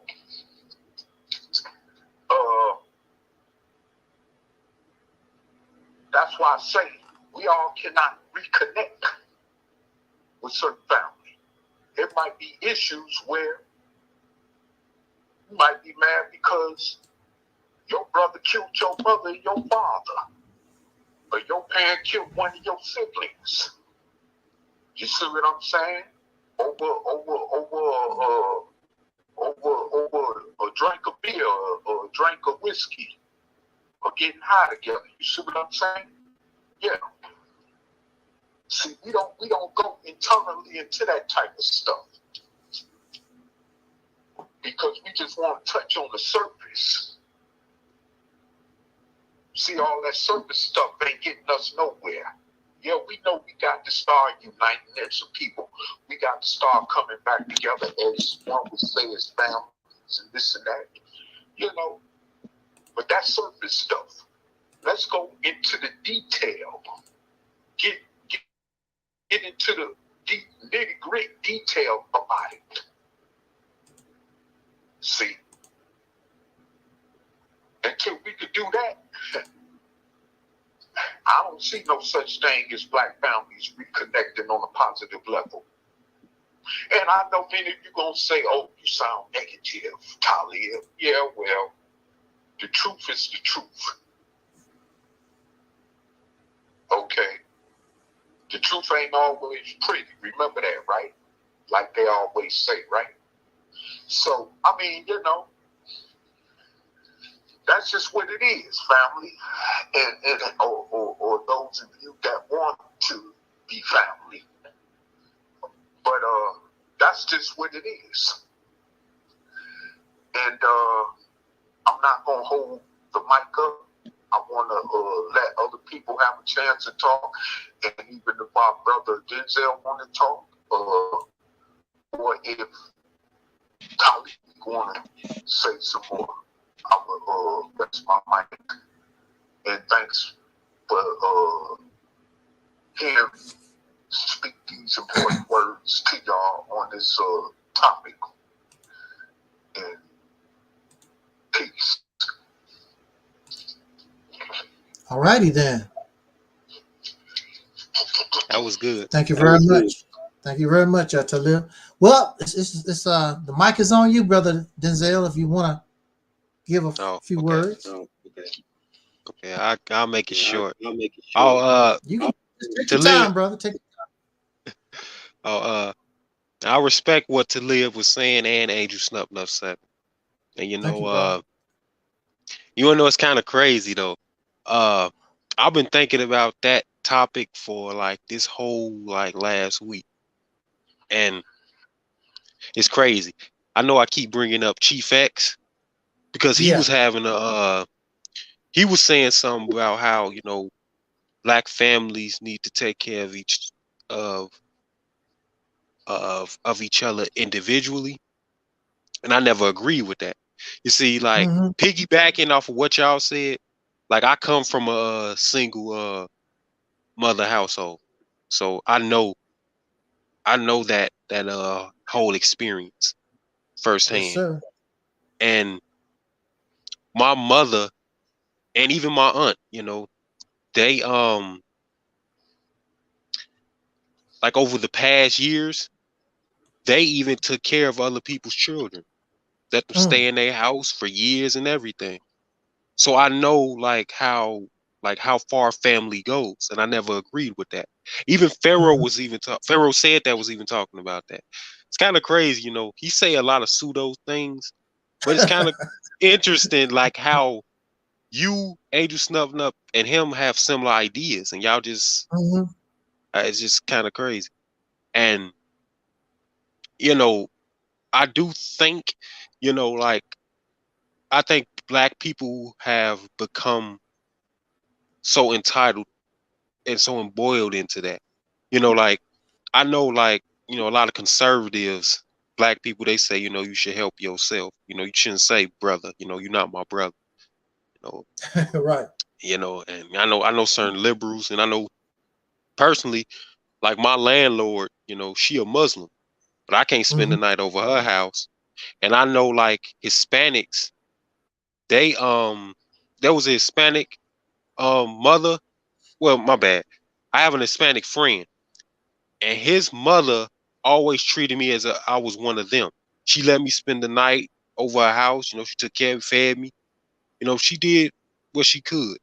Whenever my aunt or my mother wanted her to, like when I was younger, they needed like her to watch me because they was going somewhere, I would go to her house. So I understand the idea, like how family, like how far it goes.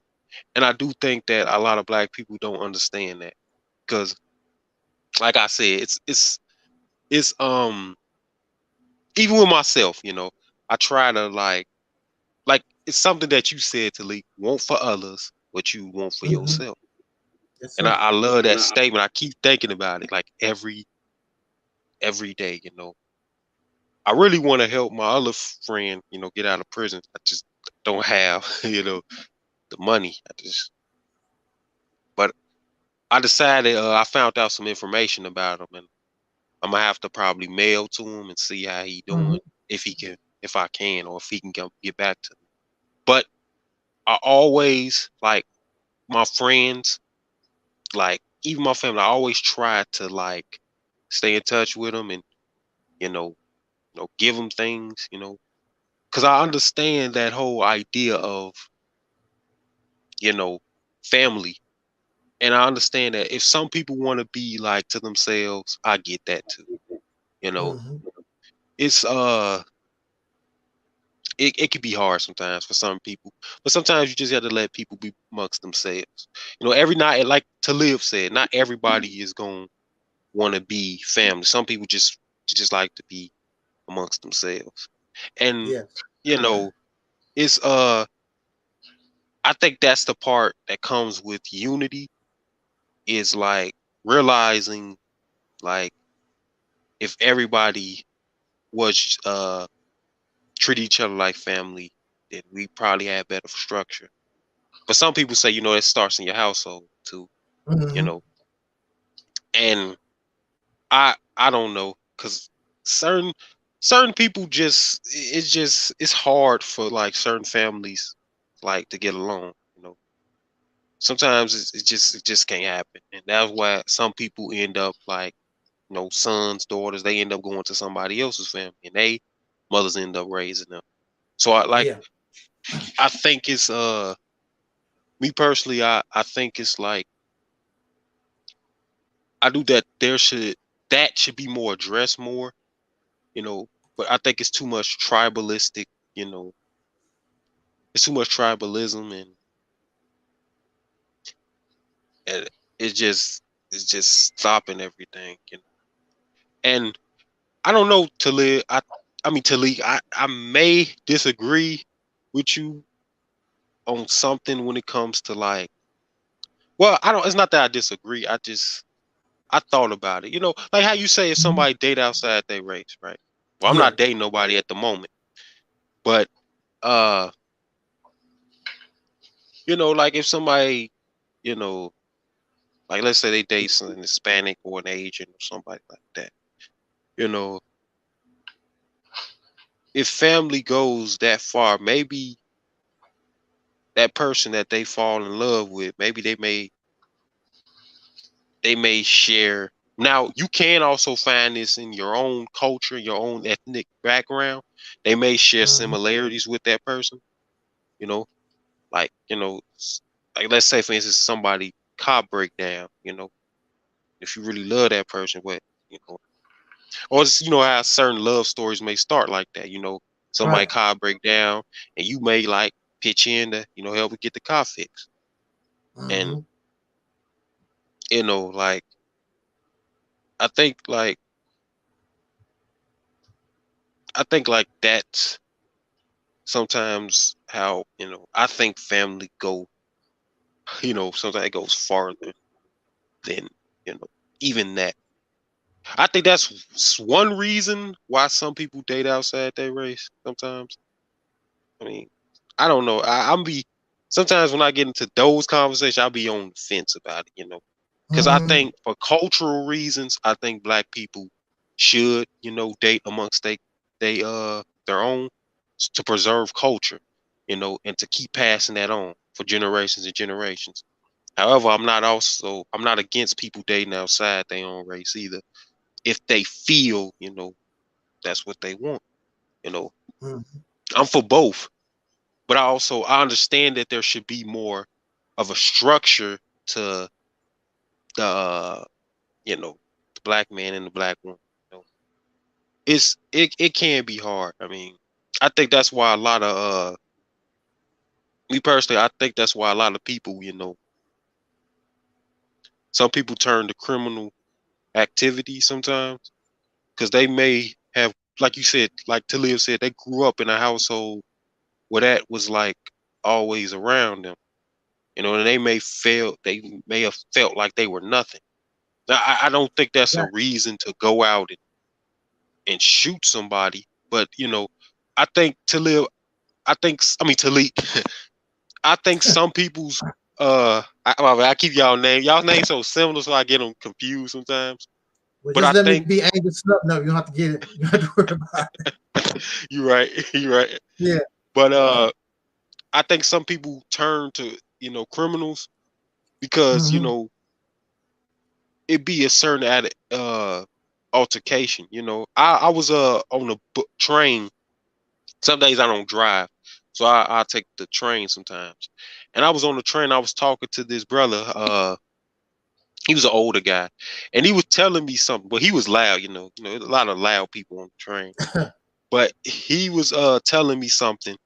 You know, like when he was like in the street life. You know, they used to be a park that they used to go to, and you know, it gotten so bad to the point that people who know each other, because you know how, you know, Black people are certain areas is poor, so you know they may know you, but you know they may treat you like family, but you know they may see something that you got, like if you got $100, they may stick you up for it.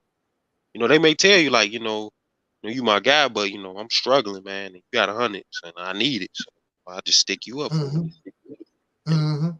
I think that's just how like things start, you know. It just certain, I guess it is like Talia was saying, and certain material things can, you know, change, or a certain argument can change somebody's life. It can make them like a villain or make them distant from people. And it's, you know, sometimes it's just a tough pill to swallow, but you know, sometimes you just gotta admit the truth. Some black people will never get along with each other. I mean, nope. You know, I mean that's just the tribalistic thing that that really concerns me. But there is something else, Angel Snug up into Live, that I'm really kind of afraid of. I know you said about the climate change. I know that's a big issue. Yeah. I know that really is. I've been following that ever since for years, and I know like it's becoming a problem because now you have animal species coming over to the U.S. I guess because they migrate. And some of these are very dangerous, and even I just read a paper about it was an article about plastics in your DNA now. Yeah. That's that I kind of thought about, like, okay, that's kind of scary. But but despite that, what I'm really afraid of, I think that this tribalism thing in the Black community is going to really get to the point that somebody's going to get hurt, somebody's going to be killed, because it's only a matter of time before one of these people from ADOS, or you got the conservatives, liberals, you got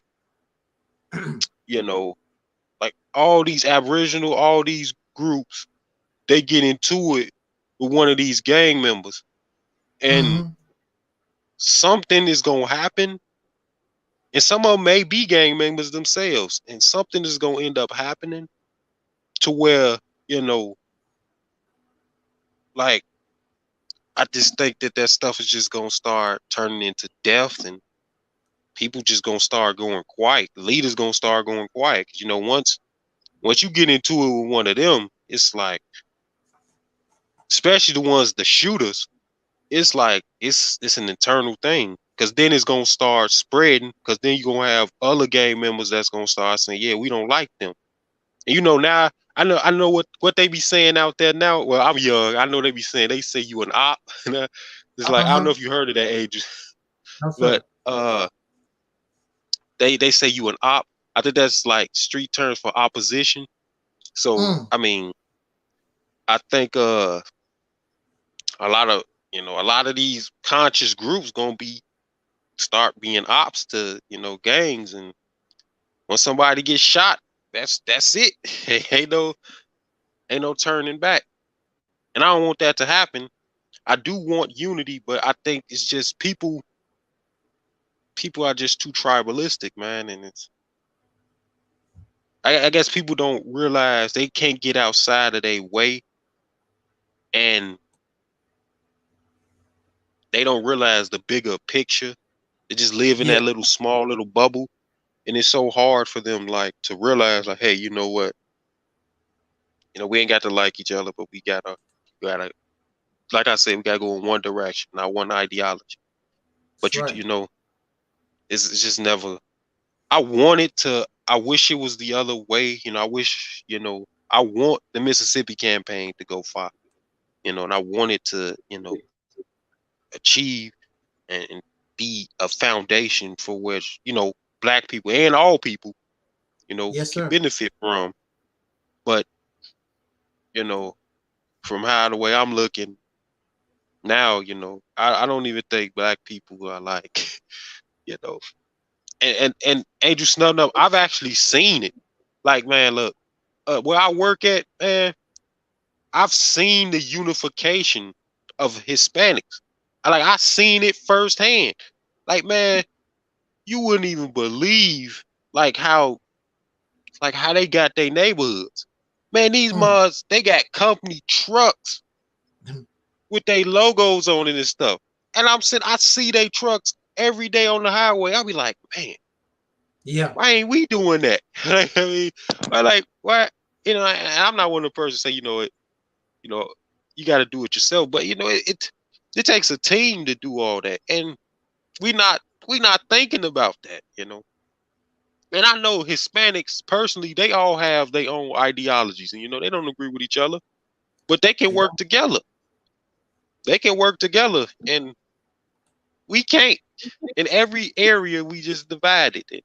Even in the family household, man, I don't know. I have talked to certain Hispanics too. They have told me some stories about some gang members, you know, that were relatives and they end up shooting each other. So I mean, maybe there is, you know, certain similarities between us and them, but not always. I see it. So, and it's just something else. Taalik.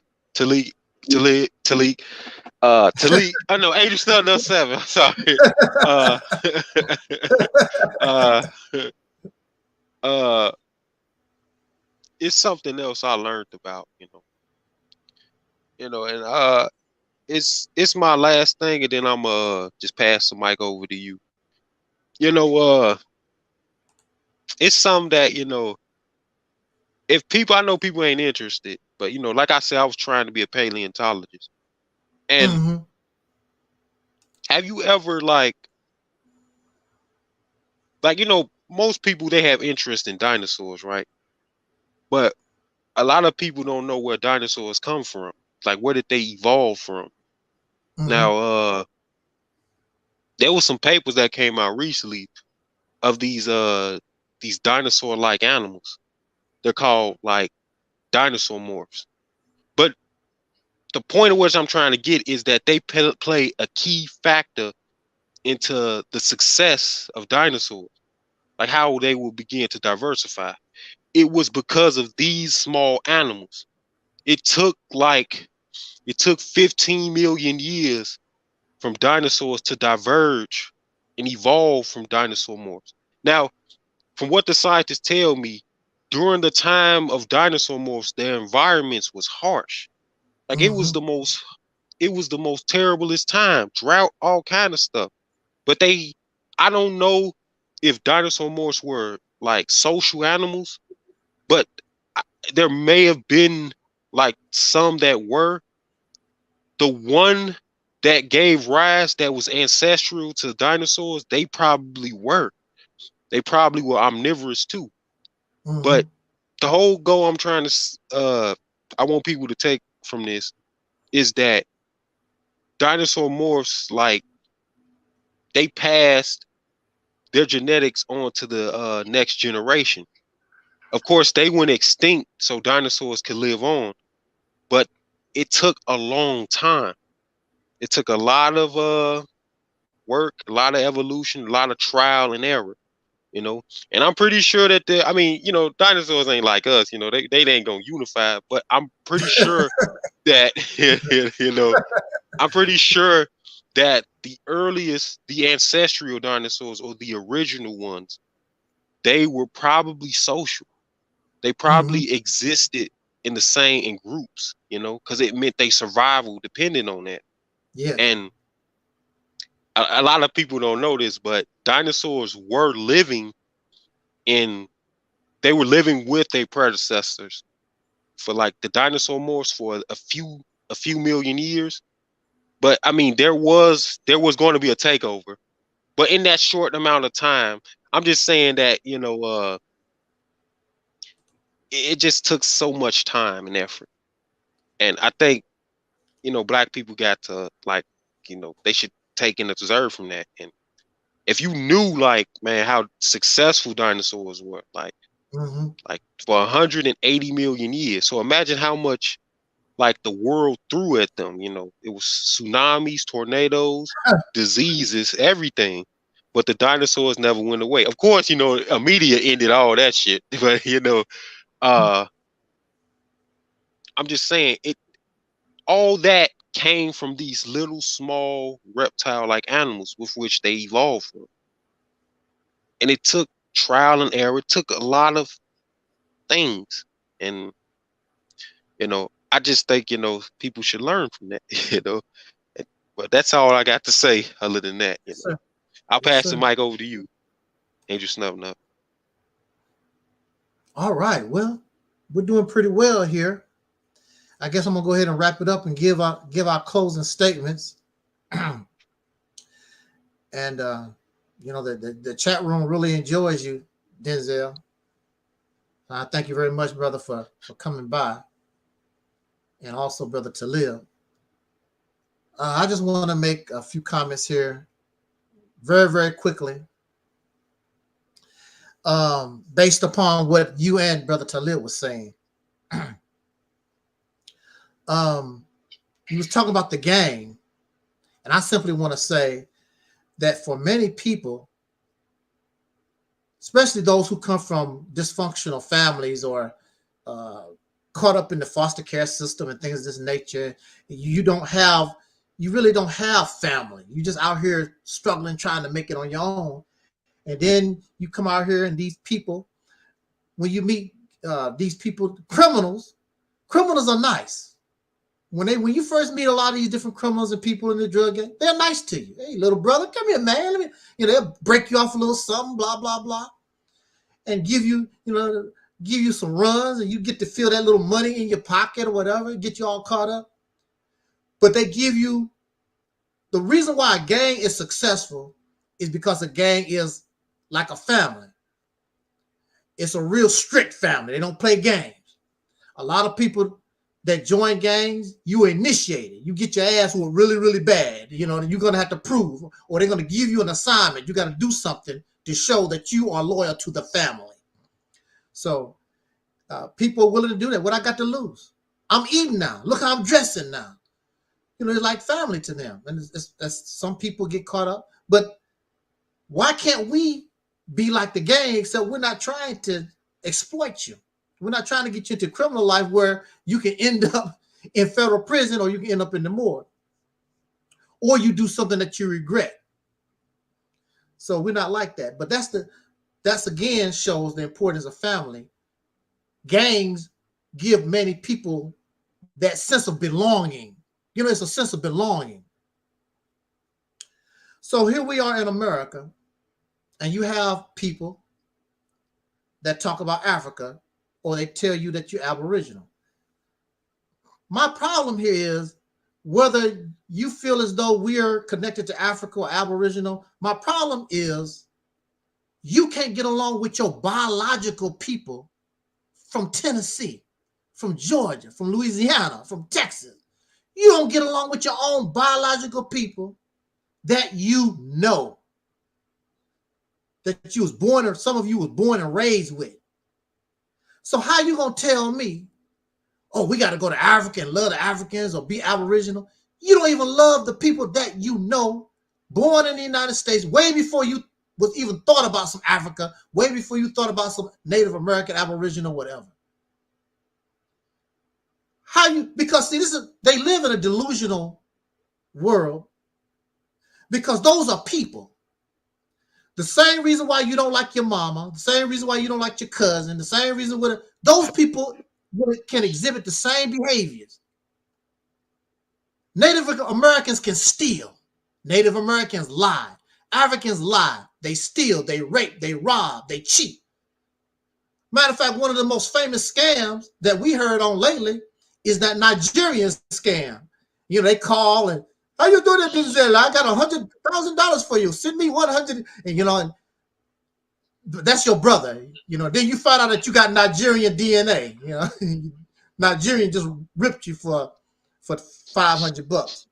You never see that $100,000. But they act like these people don't do. They don't take a piss. They are human beings. There's nothing different between them. You're gonna have the same kind of problems. What make you think because you go to Africa, all of a sudden you're in paradise? Those people aren't holy and righteous. And if you go over there, you might mess around and get your head chopped off. They don't play over there. It's according to where you go. They'll set you up for the kill. I had a video where these sisters bought this land or had some land over in Africa, and they killed them because those people said, this is not your land. It's ours. Where you come from? I saw a video where it was some African Americans in some kind of shopping place, and they was calling them, I forgot what the name, Akata or something like that. I forgot what the name is. And those people kept telling them, I'm African. They said, no, you Akata, meaning you white man. They was calling you a white man. We'll take your money, you white man. But my thing is, how can you love people, foreign people that you never met in your life, and you can't get along with Angel Snub Number 7? You hear talking all this African American Africa stuff, and you can't even get along with me. And I live right here in America with you, speak the language, go to Kentucky Fried Chicken like you do, same stuff. And you can't get along with me, but you can go all the way 6,000 miles, whatever the hell it is, and all of a sudden it's lovey-dovey. That's not how life works. It's not how life works. Just like when you're dealing with women, you're going to deal with women. Some of them are going to be terrible. Some of them are going to be bad. I've had beautiful women in my life, and I messed up. I can admit I'm the one messed up. I messed around and let some good ones go. And then I messed around, of course, as you know, I got some terrible ones. You know, it's been a terrible ride ever since. But it's all gravy. I also want to talk about family, the husband and wife roles. I think that the husband and wife roles, that the way that we have it set up, or we're used to or accustomed to, I think that's a cool setup. Except the husband has to understand you don't run, your role ain't no better than the wife's. Just because you go out and get a job and whatever, that's your purpose. The purpose of the wife staying home with the children so she can nurture and watch and protect those children. You go out and do the labor. It's like when in the animal kingdom, some of the males go out and find food and bring it back to the nest. The mother bird stays on the nest and the father goes out. Or sometimes they take turns. He'll sit on the nest and she'll go out. But it's got to be an understanding here of the roles, and it has to be an understanding that one is not better than the other. Now, in our situation, these brothers, these men, they tell me about the role of men, but they can't live up to it. It's too high. It's a lot of responsibility to be the breadwinner, the provider, and the protector. That's a lot of responsibility. And that's why a lot of them can't handle it. They fall apart. They can't handle that. That's a lot of responsibility to be the breadwinner. And the way that we're so spoiled and conditioned, that what makes it even more terrible, because we're so comfortable. We're not used to hard times, living. My grand uncle, his wife never worked. He sent all his children if they wanted to go. I don't think everybody went, but he worked. This man always had 2 or 3 jobs. His wife never worked, and all his children, the ones that wanted to go, they went to college. Never was on welfare. Never. Every time I saw him, work. And I'm like, why you work so hard like that? He said, do you know I got 9 children? He said, that's why. That's why. My grand uncle built his house. He put in electric. He did the mortar. He did the bricks. He did the plumbing. My uncle built his house. He didn't go out and buy a house like that. He built his house from the ground up. He had those kind of skills. We don't have no skills. We don't have no kind of skills at all. The only thing we got is our little dangling. Hey, well, that should be good enough.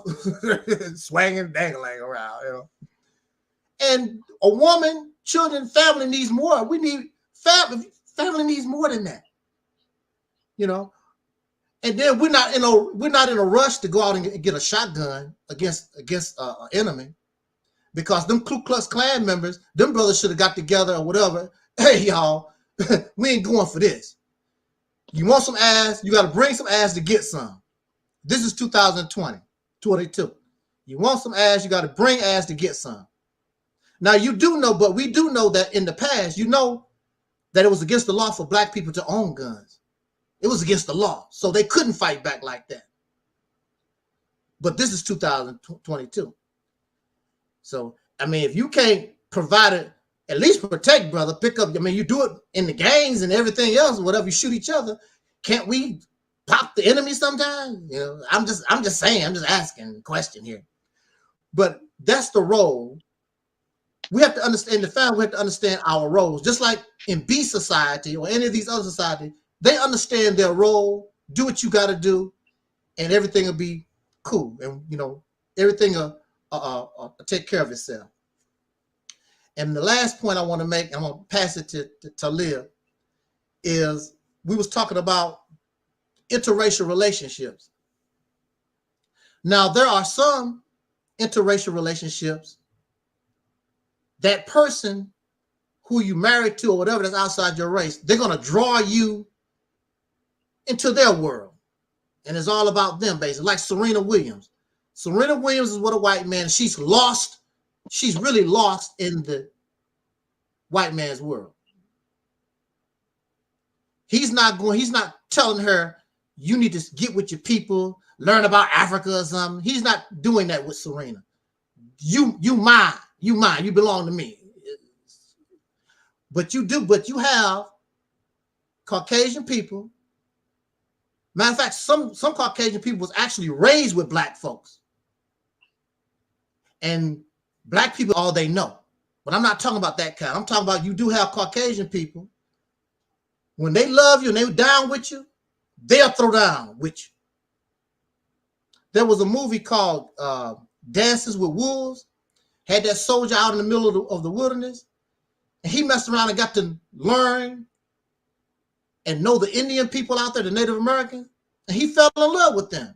And he turned on the United States government. He stood with the Native Americans when he was supposed to be against them, because he learned and got to like them and learn their ways and understood their humanity, and found out they wasn't what he was conditioned to believe and know. So, but that's very rare too. But you do have people like that. They will throw down with you. If you my friend, they'll throw down with you. One for all for one. They'll throw down with you.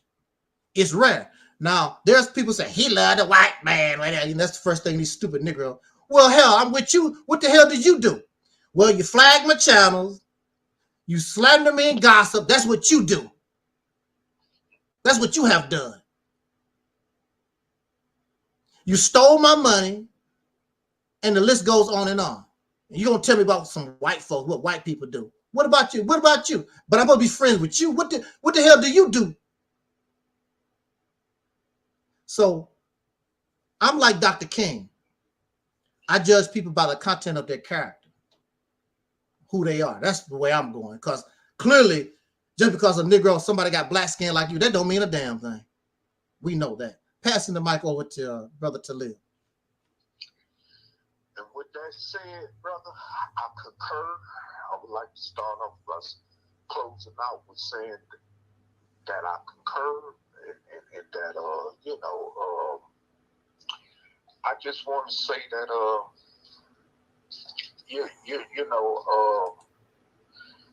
was looking at this video recently, and speaking that y'all have brought up, interracial relationships, I was going to say that today, I saw a video that was talking about how brothers are afraid to approach soul sisters. Mm-hmm. I'm talking about the considered beautiful looking kind or whatever, mm-hmm. And how they afraid in the streets to approach them. Like they don't approach them like we used to do when we came up from our generation, and because the mentality that the soul sister is developed, well, I'm independent, I can do without you, I don't need you, and this and that, right? Mm-hmm. And so now you got sisters complaining about, why they don't approach us. Well, that's what y'all wanted, right? Not to be approached. So there you go. And so what I'm saying too is that when brothers decide that, hey, look, I done had enough of this crap, I'm gonna go get me a Caucasian. I'm gonna go get me an Asian, or I'm gonna go to South America and get me a Brazilian. Mm-hmm. Or I'm gonna go over to the Philippines and get me one of them Filipinos. Or I'm gonna go to Jamaica and get me one of them. Or I'm gonna go over to Nigeria or Ghana and get me one of them sisters over there. You know, you can't get mad when you push the soul man away. When you tell him, well, he ain't nothing, he ain't got, you know, what have you done for me? You ain't got nothing I want. You know, you don't even got a pair of decent socks on your feet. Nigga, get out my face. You know what I'm saying? Mm-hmm. I mean, it's like you done pushed them away. So what choice do you leave him with? And for those brothers who ain't who don't choose to be dickly, well, they're gonna go to another race for female companionship. That's just how it goes. So you know, you can't blame a brother for that when you push him in that direction. When you say, well, if you approach me, all I gotta do is call a white man on you. Or you on what? You on paper? You on parole? Oh, okay. You do something they don't like? Oh, I call your PO and make up a lie. And you sink right back to the penitentiary over a flat out lie. And they gonna believe her. Well, you're a criminal anyway. Man, send them back. You know, they don't investigate. They don't really ask questions when it comes to the woman's story. Oh, you on paper, you still a property of the state anyway. Get your ass back in there. You know? Yeah. So I mean, this is what's happening. And so I mean, you put your own fellow soul male kind in the position to do that. And I want to say this too. You know, and I know there are some of you, those of you who are going to disagree. But when you tell black soul people, first of all, that on the Mississippi campaign ain't going to work, or you try to convince them, or at least to listen, or to try it out, or anything that's going to lead us to true liberation from once and for all, the oppressor. And then that black person said, nah, I'm going to go to Africa, no, I'm going to go somewhere over to Asia, I'm going to go to the Caribbean or whatever. Get away from y'all niggas over here, right? And you say, well, why you going to go to another country? Your ancestors built this country. Okay, we understand all that.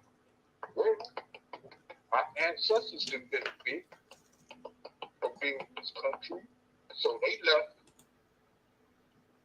Like the people that went to Liberia, they left them no reason to stay here.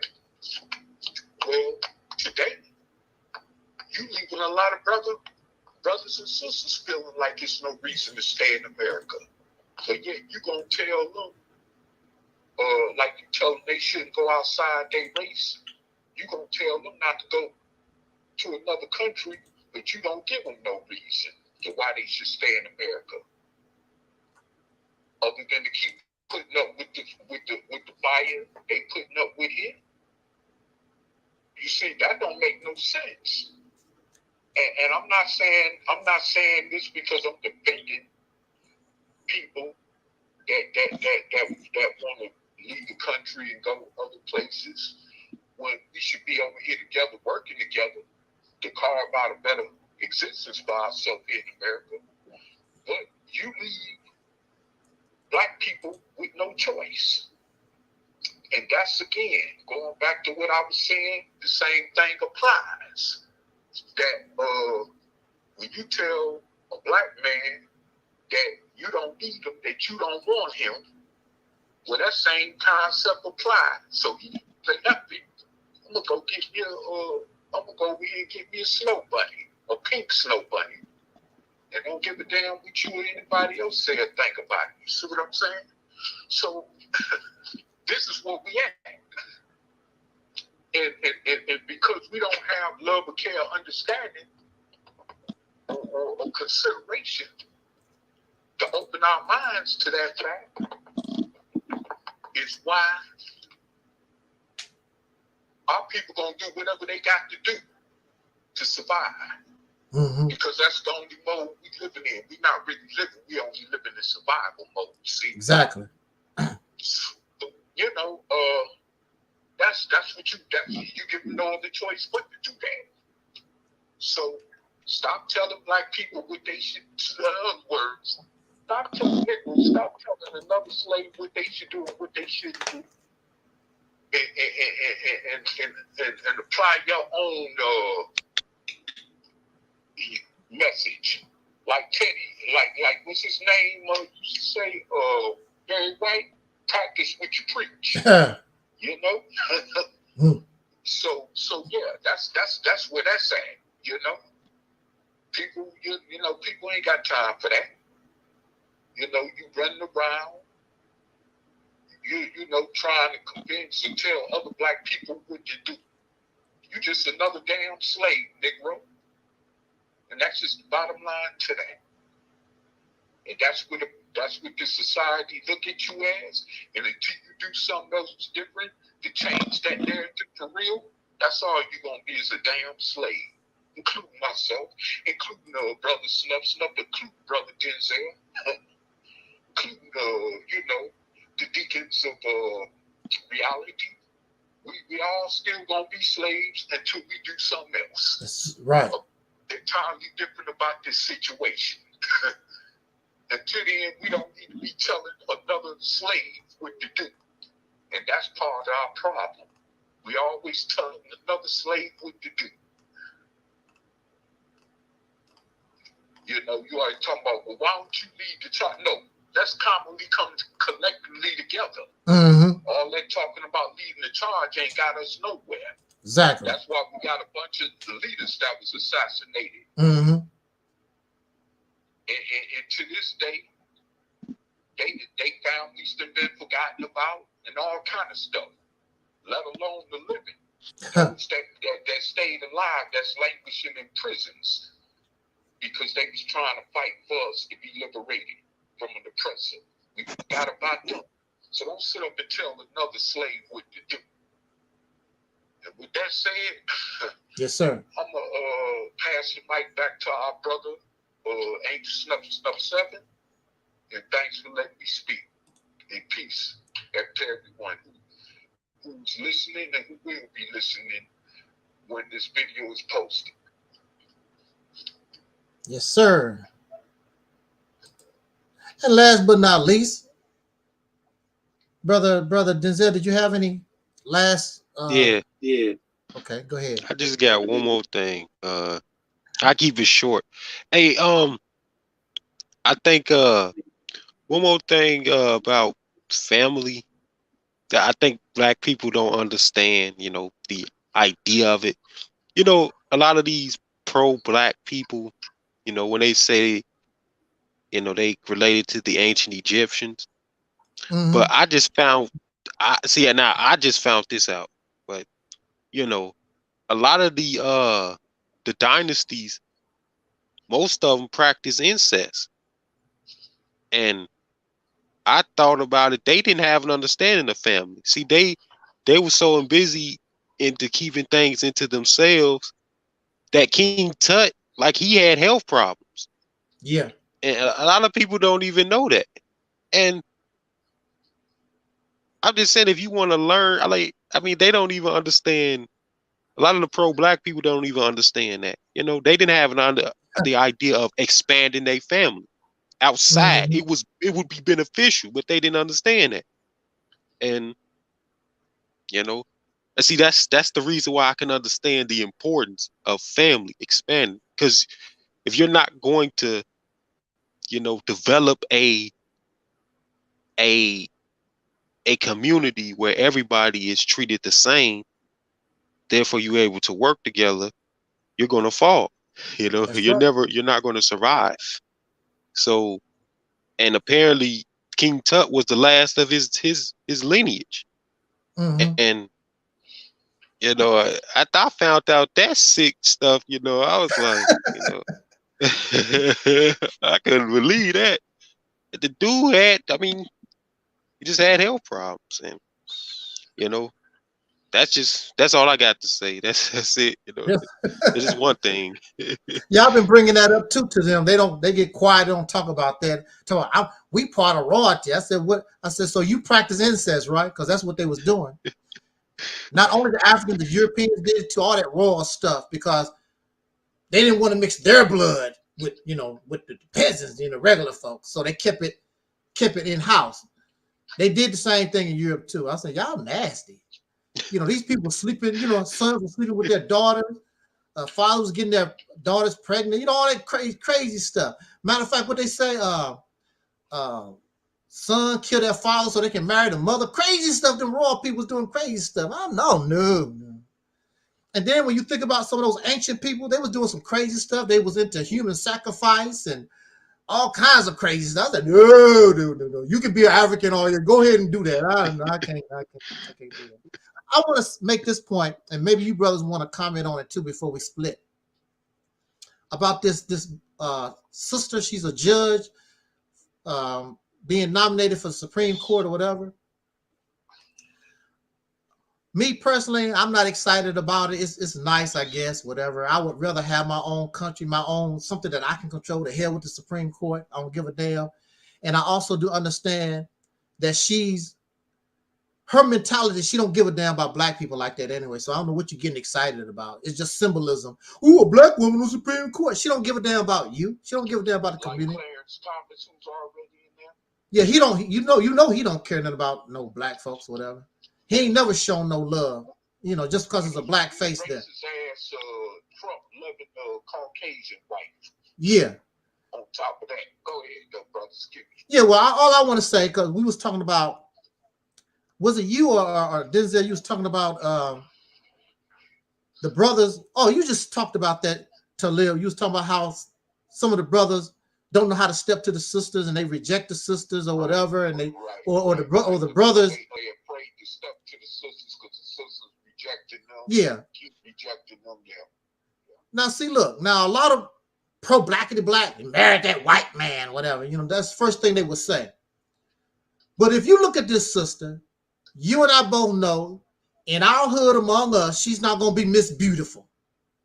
She's not going to be one of the first one. Damn, man, I got to deal with that. You know, you can look at her. First of all, she's too dark skinned, and even these pro-black folks talking like blackity black stuff, they're not going to want nobody with dark skin like that. All right, I don't care what they say out their mouth. They're not going to like her because she's dark skinned, and she's not really that attractive like. And she's probably was a nerd back in the day. She ain't giving up no panties like that because she's focused on her work, trying to make something of herself. You know, you want the panties. She said, damn, I'm trying to stay. Will you get your horny ass away from me? You know, so we already know that. So the thing about a lot of these Caucasian guys, you know, they play the nice role. You know, they come up there and say some nice thing. What they say, you get more bees with honey than vinegar. So what is she gonna do? You got the brothers ain't gonna give her no play because she's a nerd. She's a nerd. She ain't giving up no panties. Plus, they don't believe she's all that attractive. You know, but here goes a white guy that accept her exactly for what she is. He don't care about the clothes she's wearing, don't care about what the kind of car she's driving, or none of that kind of good stuff. And he's gonna talk to her kind and treat her like a human being. So you're gonna fault her for going with kindness, then your damn ragged ass stuck up, man. She ain't good enough for me. You hear brothers say it all the time. I bang her, you know. I bang her. Ain't no problem. I do that, but you know, she ain't my kind of. You know, I wouldn't take her home to mama or nothing like that. And it goes the same thing with the sisters too. You know, you got a certain brother that you whatever, and we live in a society where people They looking for love. Like me, I can be a loner. I've never been. Matter of fact, I wish I had just left the whole love thing alone. I just stayed to my damn self. I've been more cool. I can hang, but a lot of people can't hang being alone. They have this idea of a husband and the picket fence and the dog and the children and all that kind of stuff. I've never had that picture in my life anyway, so no, I don't trip off of it. But you do have that, and here goes a white guy, and he's probably doing real good economically too. Got a nice house, he dressed, do whatever, and he's supporting her in what she's doing, so she's gonna go in that direction. You can't. How the hell are you gonna condemn somebody for doing what they feel is in the best interest of themselves? I have nothing to do with that. My only problem is, sister, could you help a brother out? Can you help your people out a little bit? I understand your situation. Why you just got to go all the way out? But then look how Negroes treat each other. Look how we talk. Who want to be part of that? And you know, I say that to what you're saying. You can't really blame her. Yeah, can't really blame. So just like I said, just like you can't blame the brother from going the other way, you can't really blame the sister from going the other way. And it's vice versa in that situation. And that's where a line got to be drawn on that note. Go ahead, brother. Yeah, but that's true. You cannot condemn nobody because somebody else shown them the kindness that you could have did, but you didn't do. You didn't want them until you seen them with somebody. Now all of a sudden, she's supposed to be. You could have had her. We probably could have had her first, but she ain't good enough for. She's too damn black. She's ugly. You bang her, but that's all you want her for. Now you mad because the white guy got her, or the Mexican, or the Chinese guy got her. You didn't even want her like that. See, we tripping. You tripping. But the main thing, all that's not even top priority. All that means nothing when you're a damn slave anyway, because when it's all said and done, you don't have no kind of control. You have no power over nothing. You don't control a damn thing. Who give a damn about what you think or what you like? Do you think that woman care about what Negroes like or what they think? She don't give a damn. Caring about you, what you talking about. She got hers. I got mine. She'll send your ass to jail for forever and won't even think about it tomorrow. Because you know these people, if a Negro hurt them or whatever, they ain't gonna forget that. And they'll blame every Negro they see. What you in here for, snap nut? Well, ma'am, I'm just here. They said that I'm a domestic terrorist. Yeah. Well, they said, ma'am, I'm a domestic terrorist. You know, and 10 years, 20 years, pow. You know how that goes. A lot of black cops think that way too. Sure do. The rubber brother up in the streets. Sure will. They don't forget, you know, you was a nerd or whatever in school or whatever, and these guys bother you or whatever. You become a police officer, and you take it out on any Negro that you see out in the street.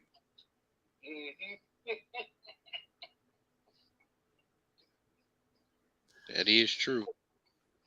That now, is most chances are she's going to be on the Supreme Court. And that's symbolism. A lot of Negroes, oh, happy day. What a joy. She's a black woman. She's black and she's a woman on the Supreme Court. Yay! Yay! But it's nothing but symbolism because she don't give a damn about black folks, soul people. And when it's all said and done, it's our fault. Look how we treat each other. Look how we talk about people. I don't care about your husband, ma'am. I don't care about that. But these Negroes will get on her and talk about, you think she don't watch the internet? And these Negroes, she with that white man. You think she's not looking at all that? Yeah, wait till I get a chance to get your happy ass. Talk about my man. These people stupid. They just stupid. They don't. Might allow ruling on some legislation to really push our progress back as a people behind that. Absolutely. We run our mouth so much. What they say, it's an old saying, we cut our nose off despite our face. We burn bridges because we got a big mouth and we're arrogant How you gonna be arrogant as you are and you don't have nothing?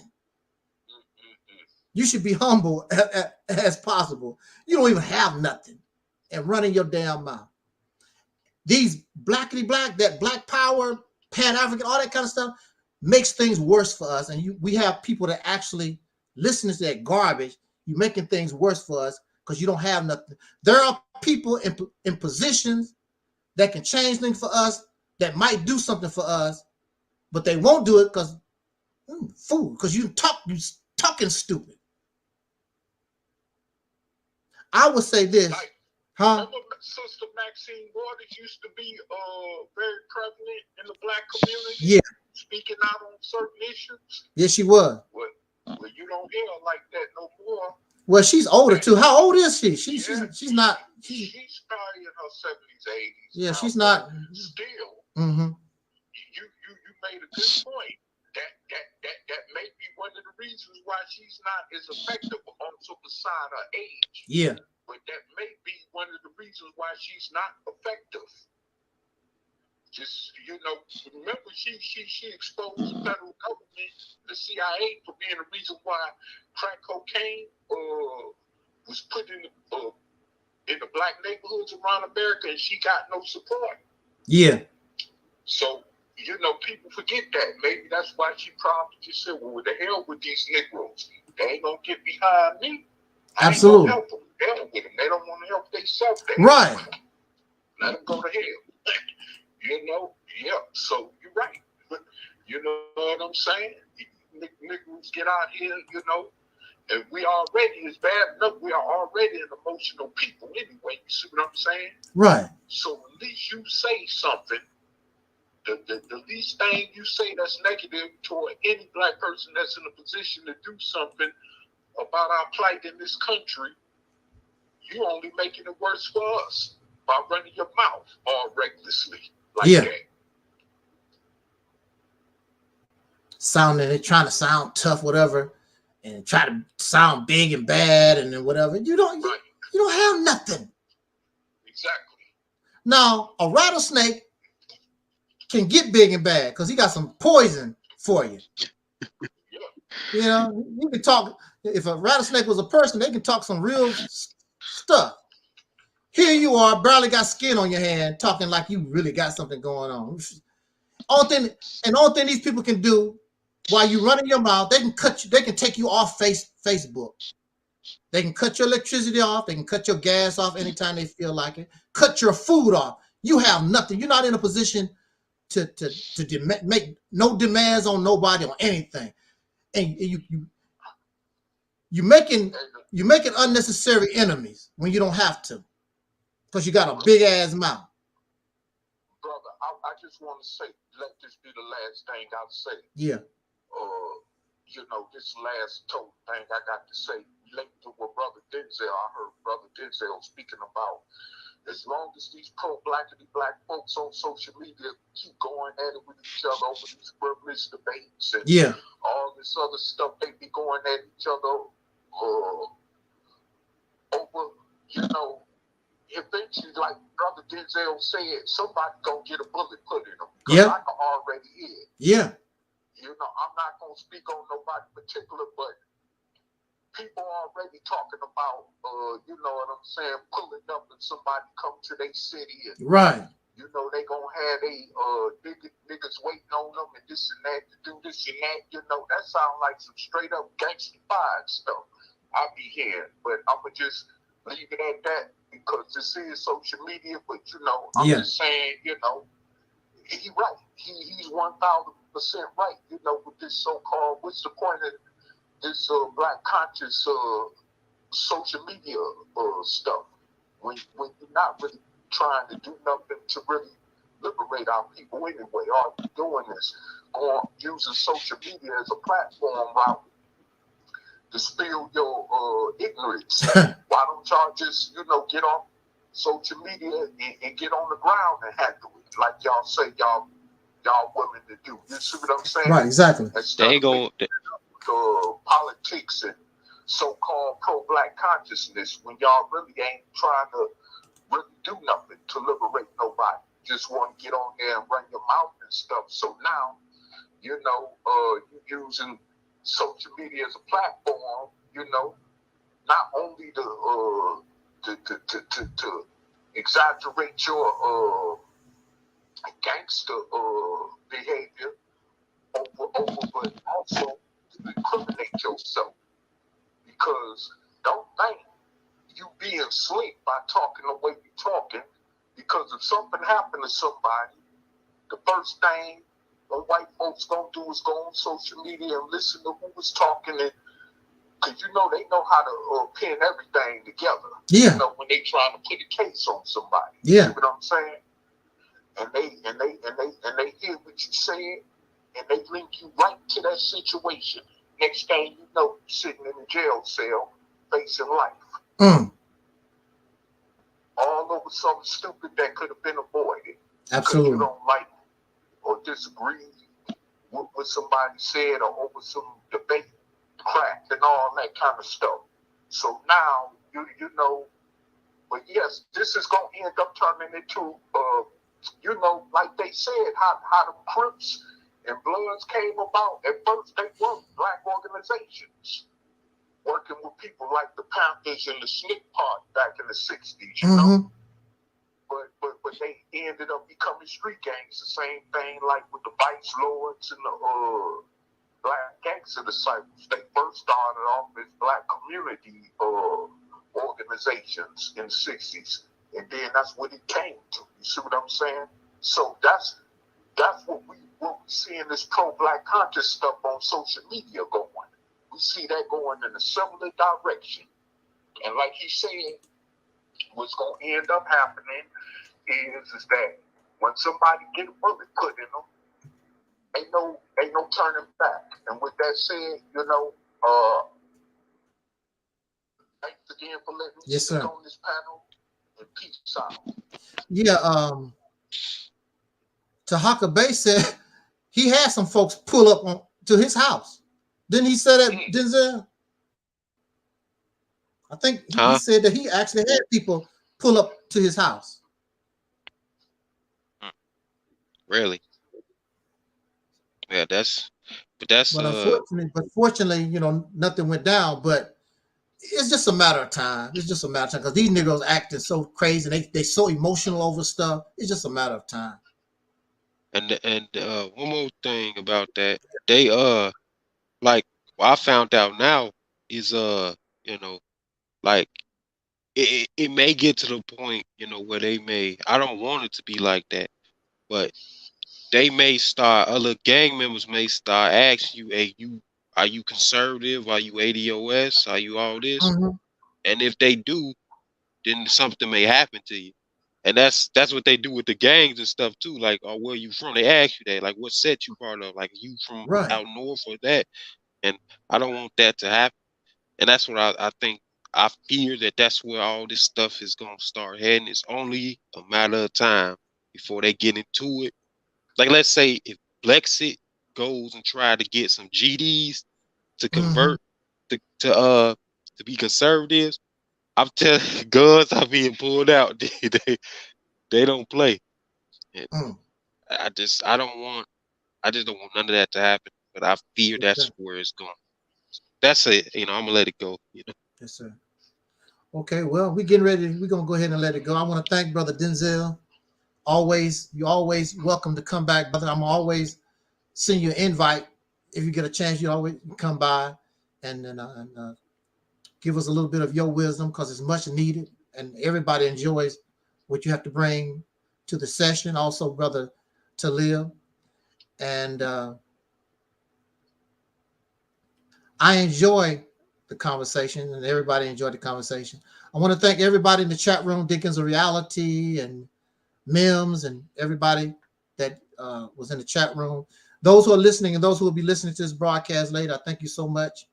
And we're going to catch you on the flip. As Don Cornelius used to always say as in parting, I wish us love, peace, and soul. Y'all have a peaceful night. Yep.